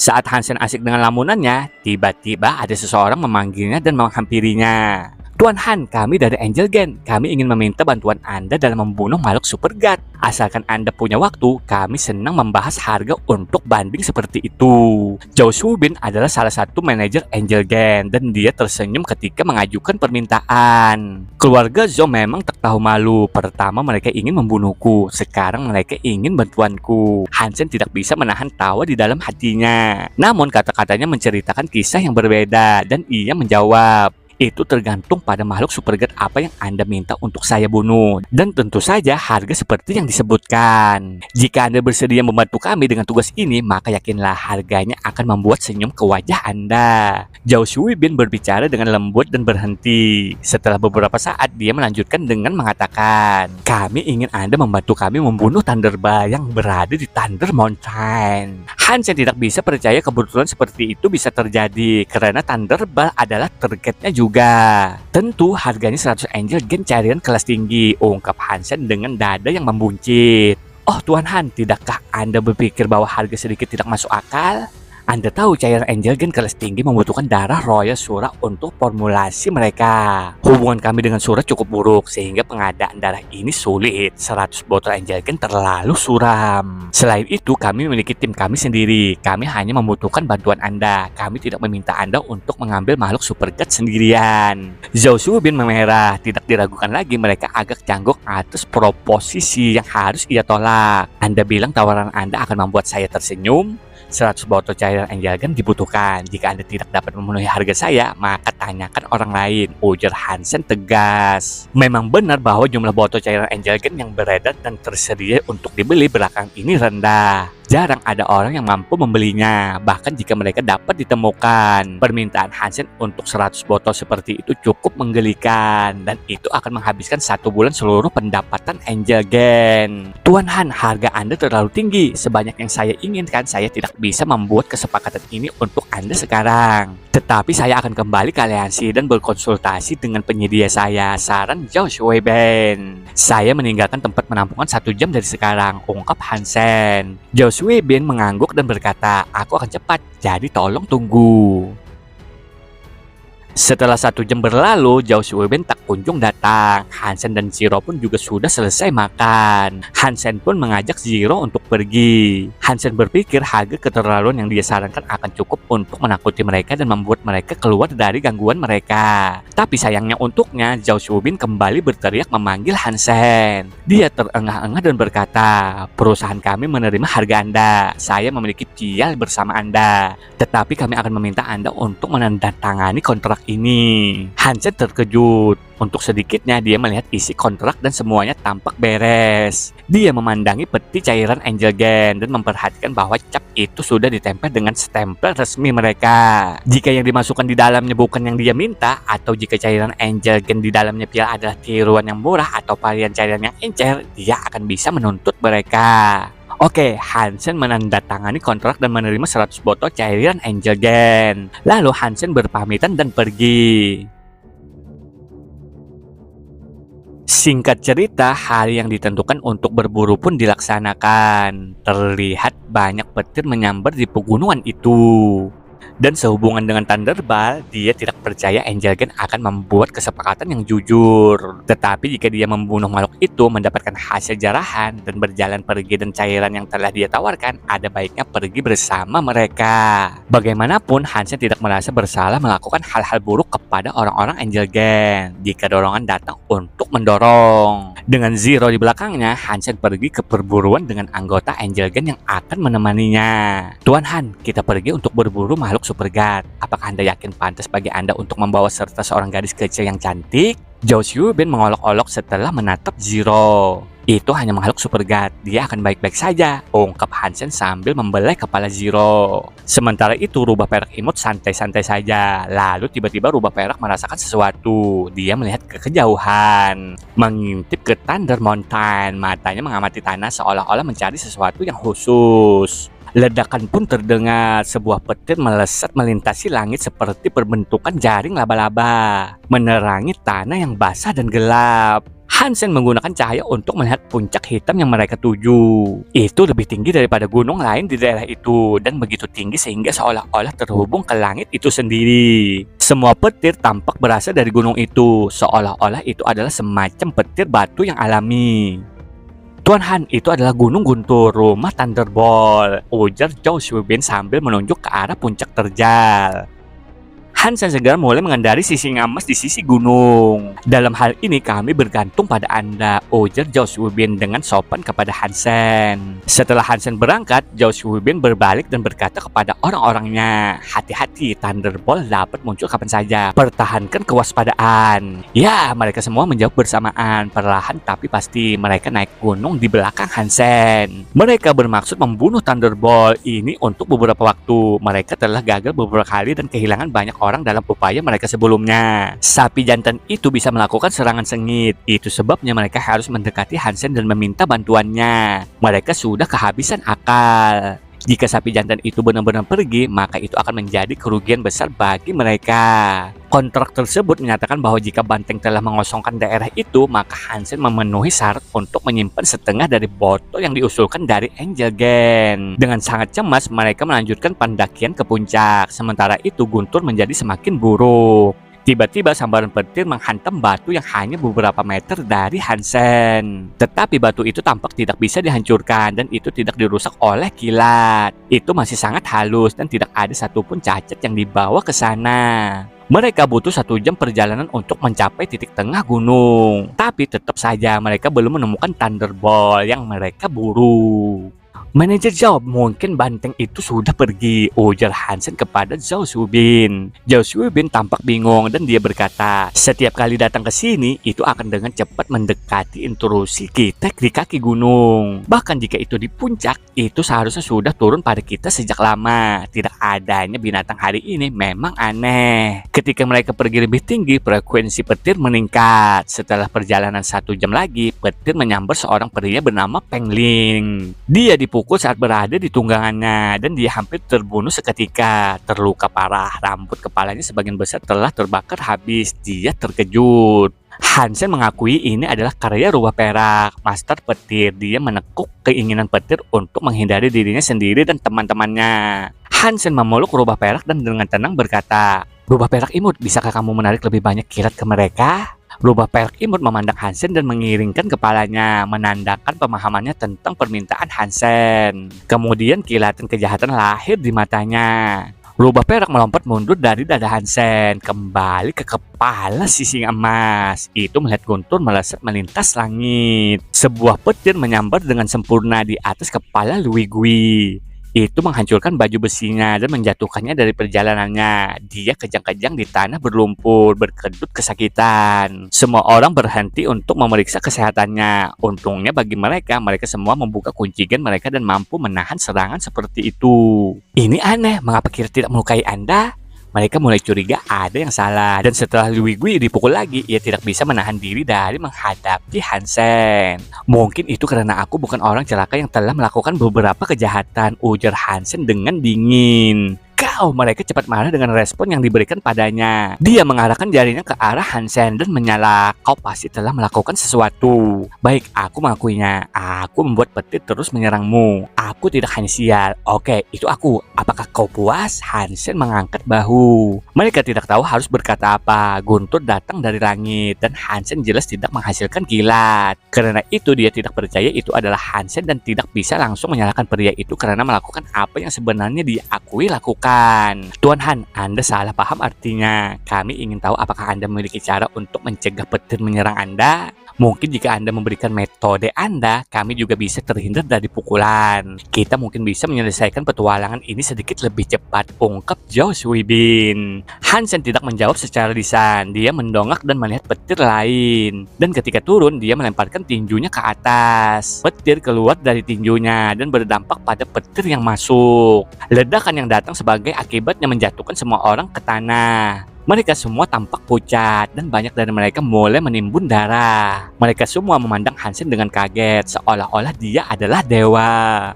Mereka para petir berani percaya mereka bisa menyerang saya, ujar Hansen dan kemudian mengabaikan mereka melanjutkan pendakiannya ke gunung. Orang-orang memandang dengan tak percaya. Mereka cepat-cepat bangkit dan mengikuti Hansen ke puncak seolah-olah mereka adalah murid-muridnya. Tidak ada lagi yang berpikir untuk menggunakan cairan Angel Gen untuk melawannya. Untuk pukulan yang membakar api yang lahir di atas angin itu luar biasa. Dan mereka jelas meremehkan kekuatan Hansen. Tidak peduli berapa banyak Angel Gen cairan yang mereka suntikan ke dalam diri mereka sendiri. Mereka tidak percaya mereka memiliki apa yang diperlukan untuk mengalahkan Hansen. Area yang mengelilinginya masih dihantam oleh kilat dan melawan seseorang yang memerintahkan kilat seperti itu akan menjadi tugas orang bodoh. Mereka tahu mereka tidak akan mendapat kesempatan. Bagaimana Sonic Thunder Fans bisa sekuat itu? Ini lebih kuat dari apa yang bisa dilakukan kebanyakan pelintas, ungkap Penglin terkejut. Hansen mengalahkan Yukelan bukan hanya karena keberuntungan. Pan Sonic Thunder-nya benar-benar menakutkan, ujar Zhao Suibin. Apa yang kita lakukan? Apakah kita terus berjalan? Penglin kehilangan keberaniannya dan bersiap untuk melarikan diri, dan dia tidak sendirian dalam pikiran itu. Mereka tahu mereka tidak sekuat Hansen, jadi mereka tidak berani melanjutkan. Zhao Suibin menghela napas dan berkata, baiklah, kita akan menunggu di sini. Jika Thunderbolt ada di puncak, Hansen tidak akan bisa menyembunyikan pembunuhannya itu. Dia kemungkinan besar bisa melakukannya sendiri. Ketika semua orang mendengar bahwa mereka tidak harus mencapai puncak untuk melawan makhluk super god, mereka dicuci dengan lega. Melalui perlindungan rubah perak, Hansen dan Zero hampir mencapai puncak tanpa kesulitan. Kemudian dia melihat sesuatu. Itu makhluk super god dan tidak sendirian. Hansen melihat puncak di depan tampak terkejut. Di puncak gunung yang dilingkari oleh guntur diletakkan sebuah bunga guntur perak dan di tengahnya kucupnya berkedip dengan listrik emas. Di dekat bunga petir ada dua makhluk super god yang terkunci dalam pertempuran satu sama lain. Di sebelah kanan ada seekor banteng setinggi 3 meter. Tanduknya berkilauan hijau dan berderak dengan listrik. Menarik lebih banyak guntur di gunung seperti hujan. Di sebelah kiri ada rubah dengan 3 ekor. Ekor seputih salju mengibas dengan cepat, menghasilkan bidang kilat. Tampaknya bisa mengendalikan guntur juga. Kedua makhluk super god elemen guntur saat ini berselisih satu sama lain. Tidak ada yang bergerak maju. Mereka tetap tak bergerak, saling memperhatikan dengan intens. Sesekali mengamati katalisator permusuhan mereka. Aku sudah mendapatkan jackpot. Tidak hanya ada dua makhluk super god generasi kedua di sini, tetapi ada bunga kecil yang indah ini. Ketika Hansen bisa melihat pemandangan itu, dia menjadi senang bin bahagia. Rubah perak imut melompat keluar dari lengan bahu Hansen dengan matanya tertuju pada bunga petir. Penampilannya yang sebelumnya elegan telah dihindari karena kelaparan. Tapi Hansen meraihnya dengan bulu dan menariknya kembali. Rubah perak melakukan yang terbaik untuk berjuang, tetapi Hansen memeganginya erat-erat di tangannya. Hansen tahu bunga itu adalah sesuatu yang paling diinginkan dan itu akan kaya nutrisi untuk rubah perak imut. Namun ada dua makhluk super god di depan dan tidak ada yang tampak ramah atau aman. Jika rubah perak mendekat sekarang, itu akan memicu kemarahan mereka. Hansen akan lebih baik mengibarkan bendera putih. Hansen tahu dia memiliki apa yang diperlukan untuk menjatuhkan kedua makhluk super god. Dia hanya khawatir tentang kebisingan yang mungkin dia hasilkan. Jika ada terlalu banyak suara, akan sulit untuk menyembunyikan semuanya dari Zhao Suibin. Dan Hansen tidak pernah berencana menyerahkan esensi kehidupan Geno dari banteng jika mereka membunuhnya. Itu akan baik-baik saja bagi mereka untuk memilikinya jika itu adalah makhluk super god generasi pertama. Tetapi tidak ada kemungkinan dia akan menyerah dari esensi kehidupan Geno generasi kedua. Rubah perak kecil bin imut, diamlah, tidak perlu terburu-buru. Perhatikan baik-baik, bunga petir belum mekar. Jika sudah siap untuk dikonsumsi, aku cukup yakin kedua makhluk itu akan melakukan lebih dari memiliki kompetisi menatap. Hansen menghibur rubah perak yang sedang berjuang. Kata-kata itu benar-benar menenangkan rubah perak dan dia berhenti berusaha untuk melepaskan diri dari jalan bebas. Tapi tetap saja matanya tetap terkunci di bunga itu tanpa berkedip.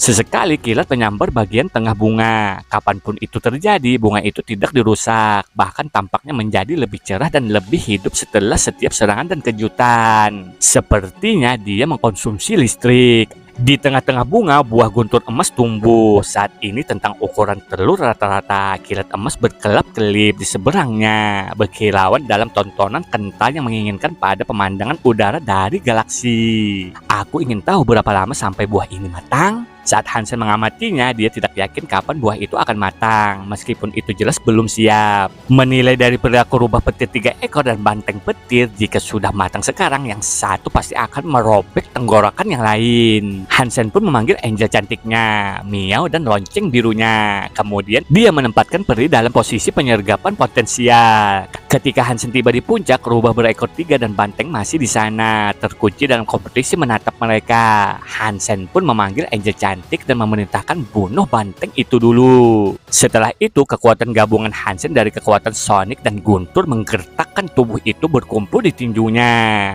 Angel cantik terbang tinggi dengan mata terbakar api hijau dan mengayunkan pedang besarnya ke arah banteng. Bang! Sonic Thunderfang meledak, menenggelamkan semua suara lainnya. Teriakan putus asa banteng termasuk. Mengikuti kekuatan itu tidak bisa mengumpulkan ketenangan yang diperlukan untuk teriakan lain untuk waktu yang lama untuk datang. Pedang Angel cantik menyayat lehernya, membentuk celah yang dalam dari mana darah mengalir.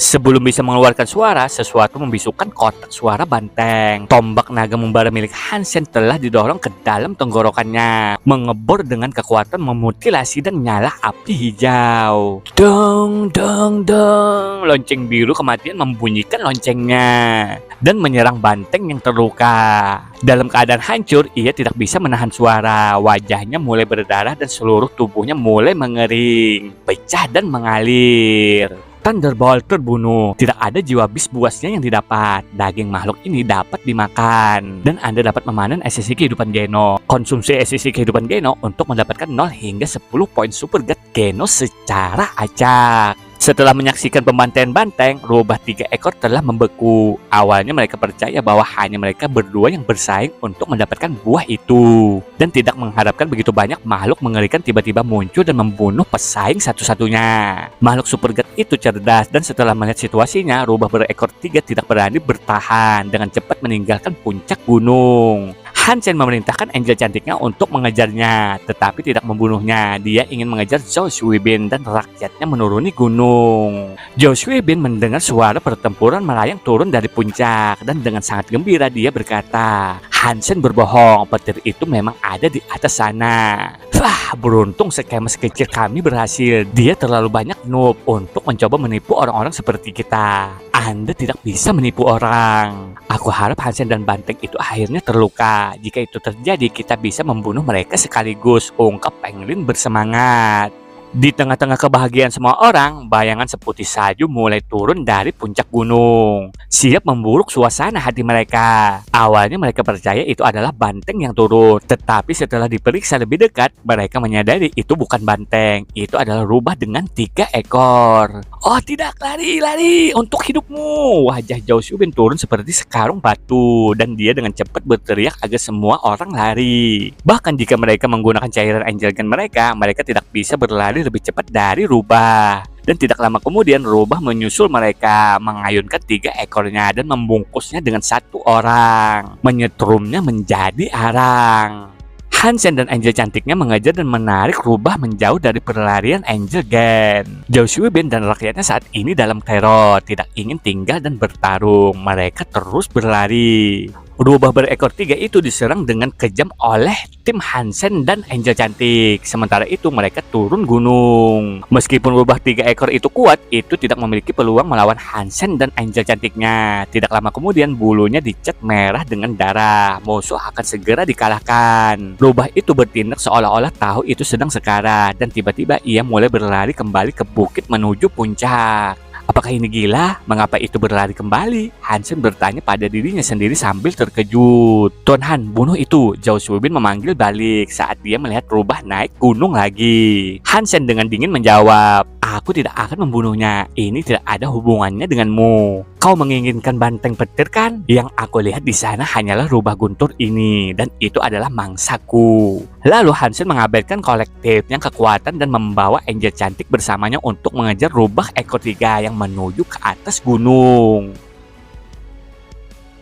Setelah Hansen mengejar rubah 3 ekor kembali ke puncak gunung, tubuh banteng petir itu semuanya menghilang. Si rubah perak menjilat bibirnya dengan gembira. Ketika rubah 3 ekor mencapai puncaknya, ia melolong. Ia berlari di depan rubah perak imut dan membungkuk dengan cakarnya terlantang, seolah memohon belas kasihan. Rubah perak mengamati ekor berdarah rubah 3 ekor dan kemudian melompat di kepalanya, seolah-olah itu akan memberitahu Hansen, orang ini milikku sekarang. Hah? Kau memakan banteng petir dan bahkan tidak menyelamatkan esensi kehidupan Geno? Sekarang kau memberi dirimu seorang teman. Hansen tampak putus asa. Rubah perak meludahkan petir perak untuk menyembuhkan rubah 3 ekor. Rubah berekor 3 bergetar ketakutan, dan sebagai tanggapan rubah perak imut itu tampak sombong. Itu melompat ke pelukan Hansen dan kemudian mengusap kepalanya ke dadanya, seolah-olah itu mencoba untuk memberitahukan untuk memaafkan rubah 3 ekor. Rubah berekor 3 tampak cerdas dan berlutut di depan Hansen seolah ingin mematuhinya juga. Lagi pula aku akan memberinya makan untukmu, simpan dan lepaskan kanibalisme. Kalau begitu, Hansen kemudian menunjuk ke rubah 3 ekor dan berkata, namamu 3 ekor, kau mengerti, sekarang ikuti aku. Rubah berekor 3 berperilaku baik dan dengan cepat mengikuti seperti yang diperintahkan.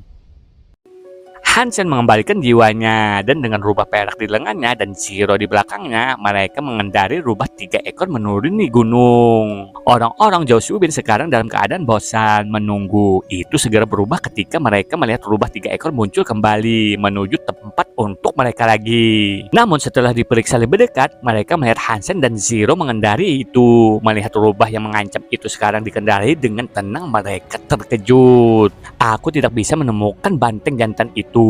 Tetapi lihat, aku menemukan rubah. Terima kasih telah memberitahuku untuk kembali ke puncak. Jika tidak, aku tidak akan mendapatkan tumpangan baru untuk diriku sendiri. Hansen bersandar di punggung rubah dan tersenyum pada mereka. Ketidakpercayaan mereka dirusak oleh tampang amarah yang buruk. Tamasya mereka tampaknya akan membuat mereka kembali dengan tangan kosong, karena mereka gagal membunuh banteng petir mereka. Hansen di sisi lain akan berjalan jauh lebih kaya. Itu makhluk super god oleh cagar alam. Bagaimana itu bisa mematuhi manusia? Zhao Xuebin mungkin marah, tapi dia tidak bisa tidak menghormati Hansen karena bisa menjinakkan makhluk super god seperti itu.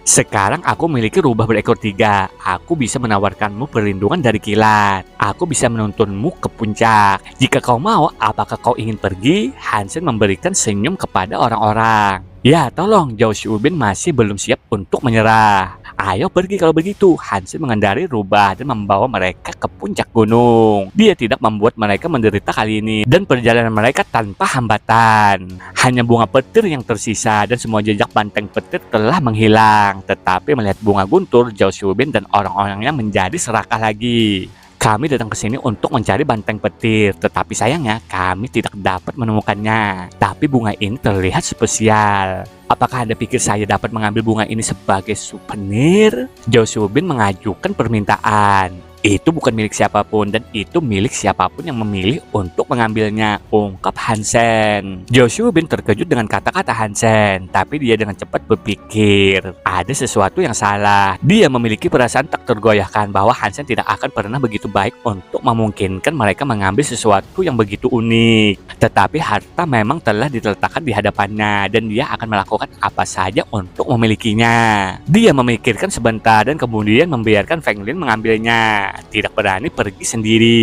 Feng Lin memiliki pemikiran yang mirip dengan Zhao Zubin dan juga takut untuk mendekati bunga itu. Tetap saja dia tidak punya pilihan selain mematuhi perintah yang telah diberikan kepadanya. Dia mendekati bunga itu dan kemudian menyentuhnya. Kilat emas meledak dari kuncup dan menyetrumnya.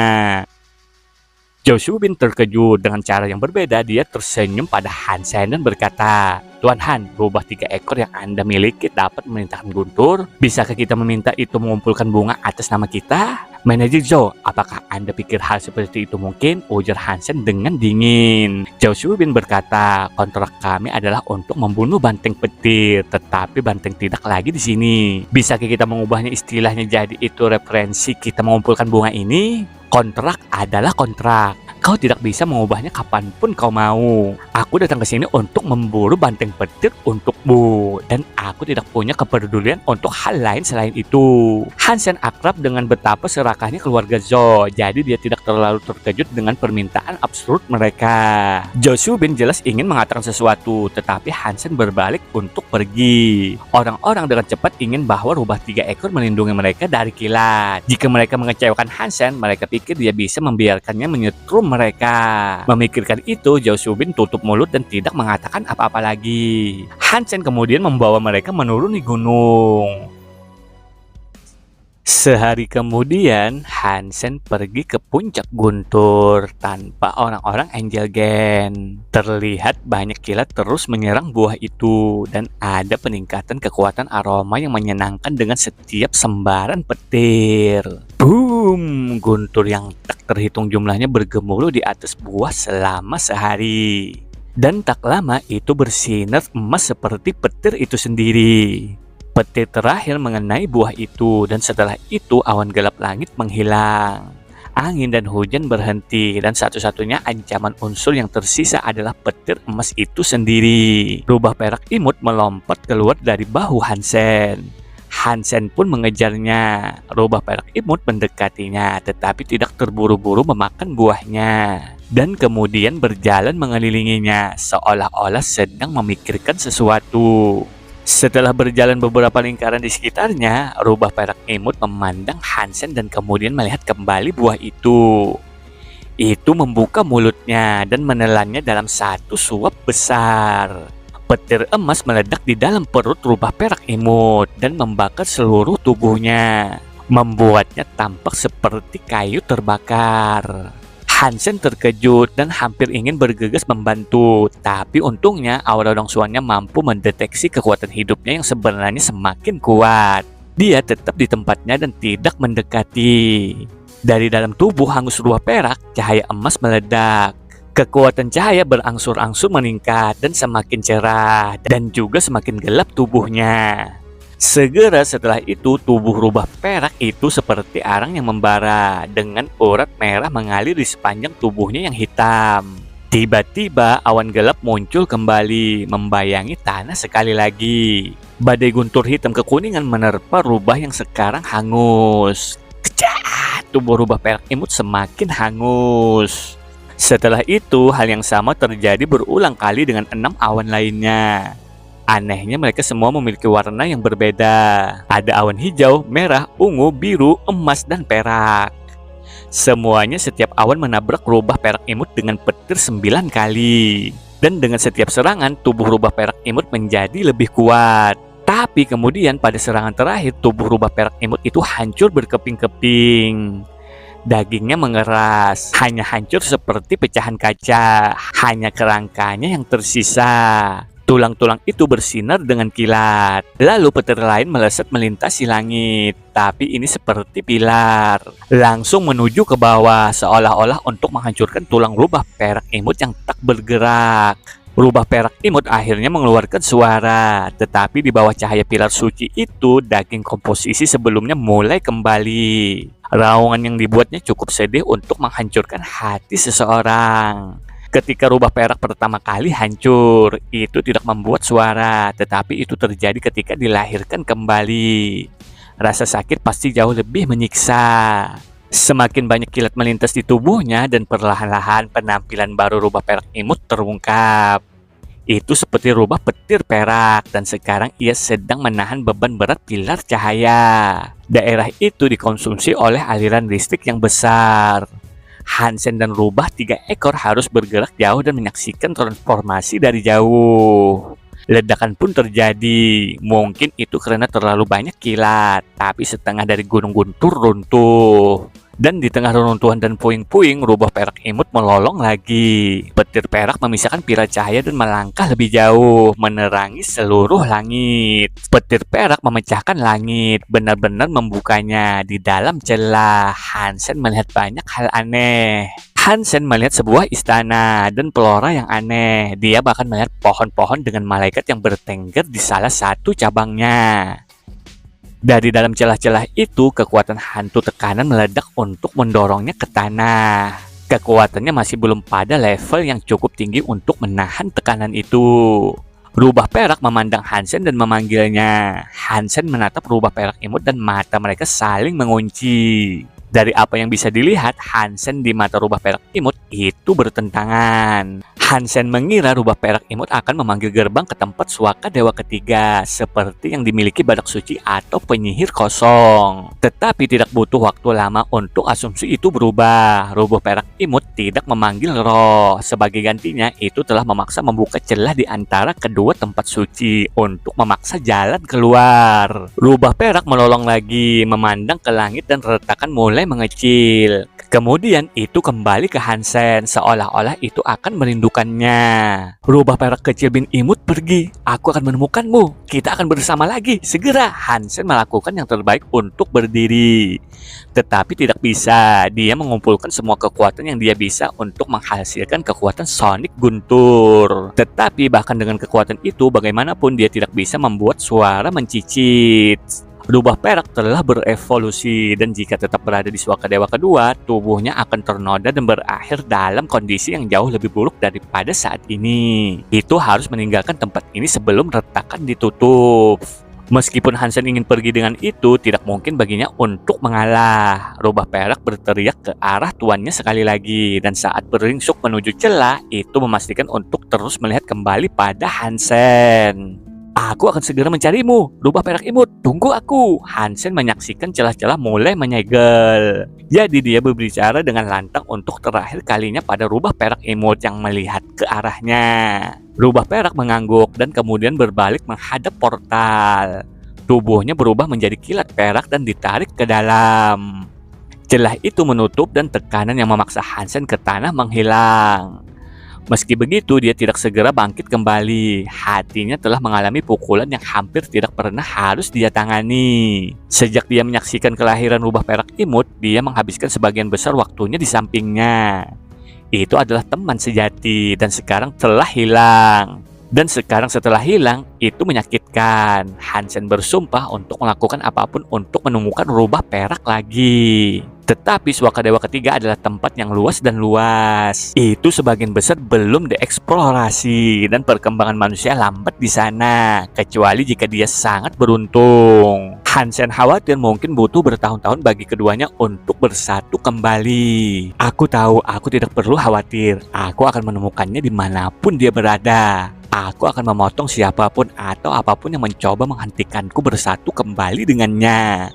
Hansen akan menganggap ini sebagai sumpah. Dia akan bersumpah untuk menegakkan, menengadah ke langit. Dia berteriak, rubah perak imut, tunggu, aku akan menjagamu, apapun yang diperlukan.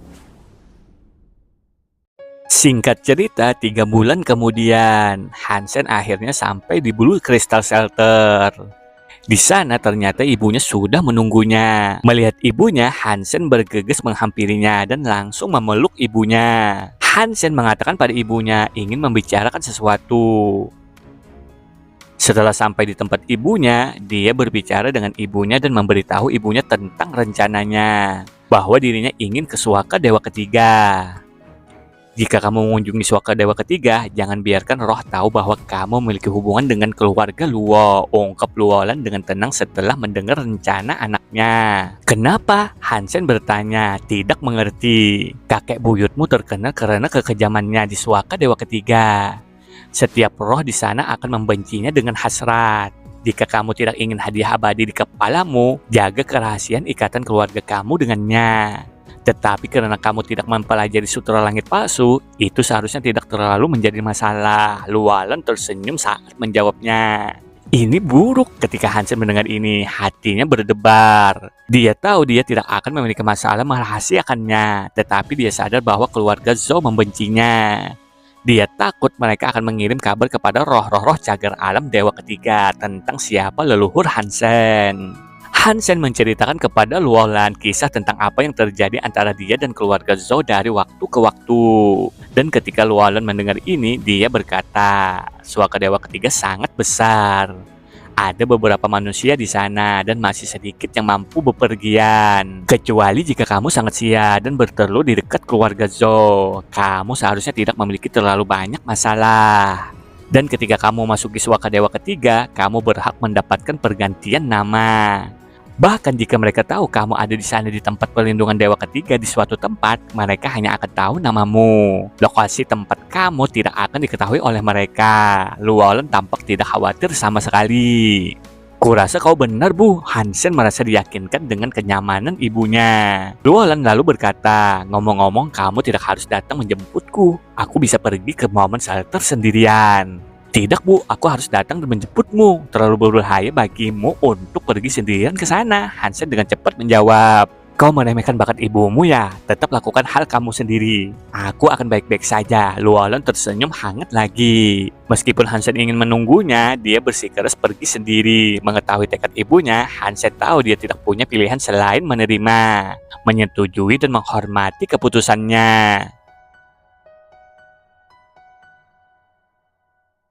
Setelah itu, Hansen ke tempat shelternya. Ternyata dia sudah ditunggu oleh rekan-rekannya dan menyambut Hansen dengan semangat dan hormat.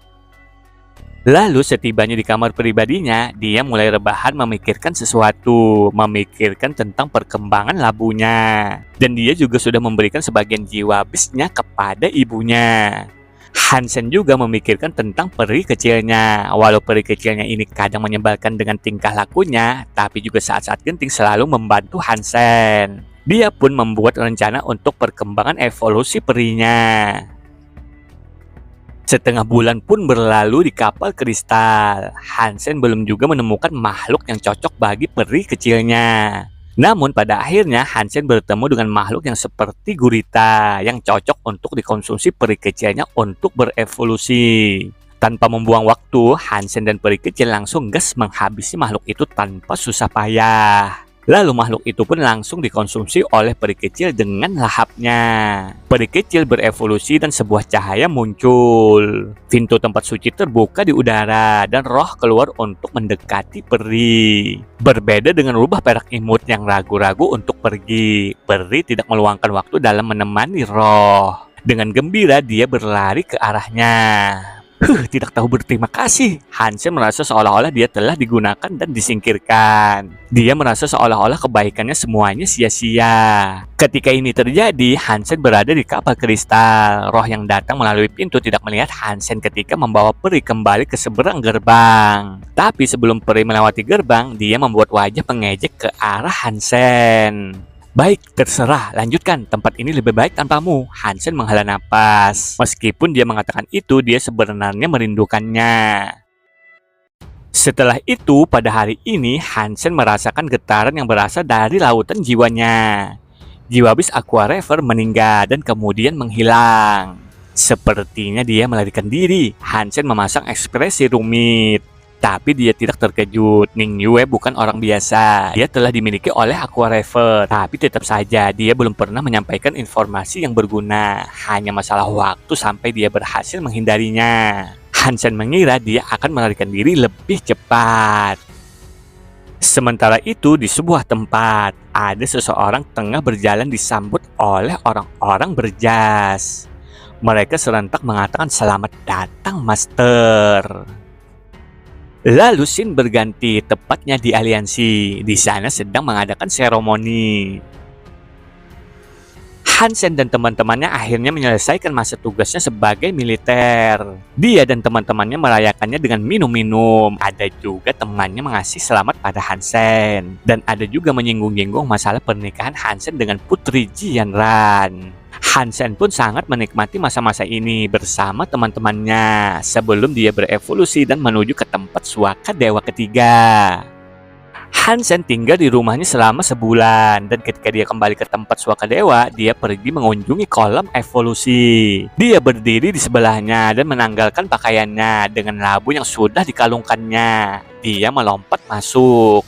Dia tidak tahu apakah kolam itu bisa berfungsi untuk labu, tetapi tidak ada salahnya mencoba. Hansen benar-benar ingin membawa labu bersamanya, karena jika tidak, dia akan kehilangan semua senjata menakjubkan yang ada di dalamnya.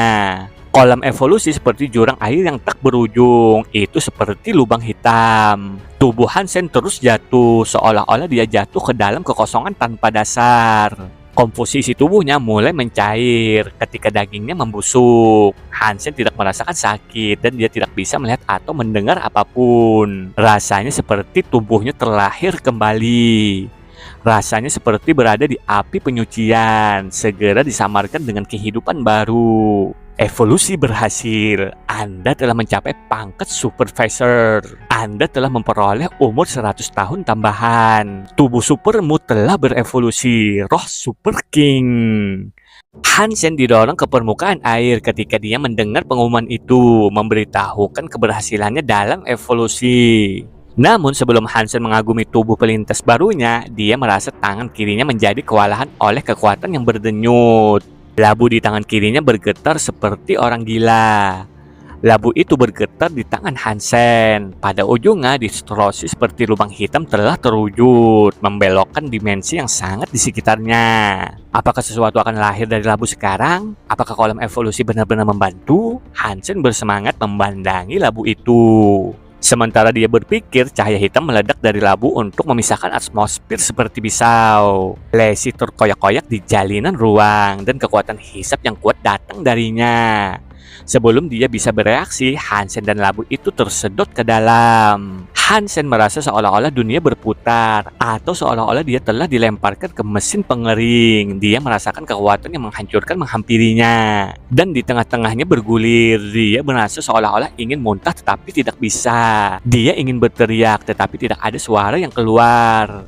Dia merasakan tubuhnya dipaksa ke dalam bentuk bola yang menyakitkan dan padat. Waktu tampaknya tidak ada di tempat dia berakhir. Dan rasa sakit yang dideritanya terasa seolah-olah telah berlangsung sepanjang abad. Meskipun benar-benar berlangsung hanya beberapa detik. Fang! Hansen tiba-tiba dibebaskan dari rasa sakit yang menyiksa itu. Dan dia jatuh ke tanah yang dingin dan nyaman.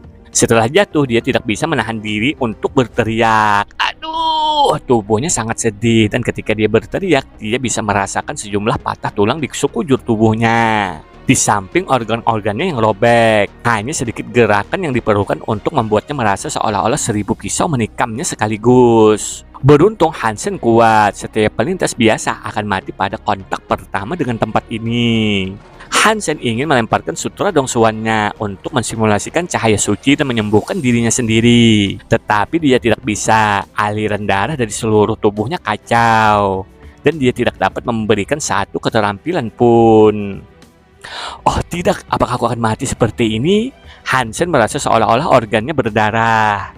Seluruh tubuhnya telah dipukuli dan dihancurkan. Dan jika dia tidak menerima bantuan perbaikan, dia akan segera mati. Karena tidak mampu mengeluarkan satu keterampilan, dia tidak bisa menyembuhkan dirinya sendiri. Dan dengan rasa sakit yang datang dengan bergerak, dia tidak bisa melakukan apapun kecuali menunggu untuk mati. Labu, kamu membuatku terbunuh. Hansen berbicara kepada labu di sebelahnya ketika hatinya tenggelam. Tapi kemudian Hansen menyadari bahwa terlepas dari semua luka yang dialami dan lesi yang terbuka di seluruh tubuhnya, dia tidak berdarah secara eksternal.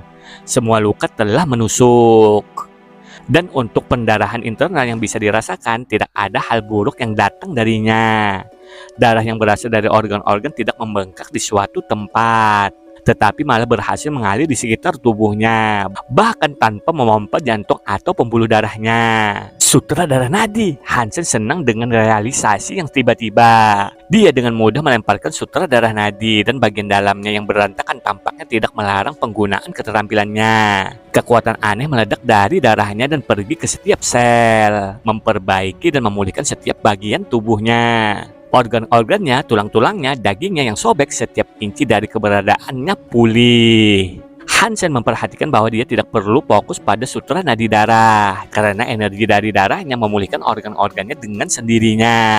Tidak heran itu adalah skill legion darah, itu benar-benar sangat kuat. Hansen sangat senang, meskipun pemulihan sutra itu lambat dan itu tidak secepat atau seefisien cahaya suci, itu cukup untuk menyelamatkan hidupnya dalam keadaan yang mengerikan. Butuh beberapa saat sebelum dia pulih sepenuhnya. Jadi dia memanfaatkan sebaik mungkin dan berbaring senyaman mungkin. Hansen sekarang berpikir itu ide yang bagus untuk melihat-lihat. Tapi sayangnya dia tidak bisa menggerakkan kepalanya. Karena itu visinya terbatas. Udara bersih di mana dia berada dan dia punya perasaan bahwa dia tidak pernah merasakan selama waktunya di Suaka Dewa kedua. Sebagai perbandingan, kualitas udara Suaka Dewa kedua tampak buruk dan kotor. Apakah aku di Suaka Dewa ketiga? Saat Hansen memikirkan ini, dia mencoba melihat ke atas. Yang bisa dilihatnya hanyalah warna hijau ketika sinar matahari berkedip-kedip melalui dedaunan di penglihatannya.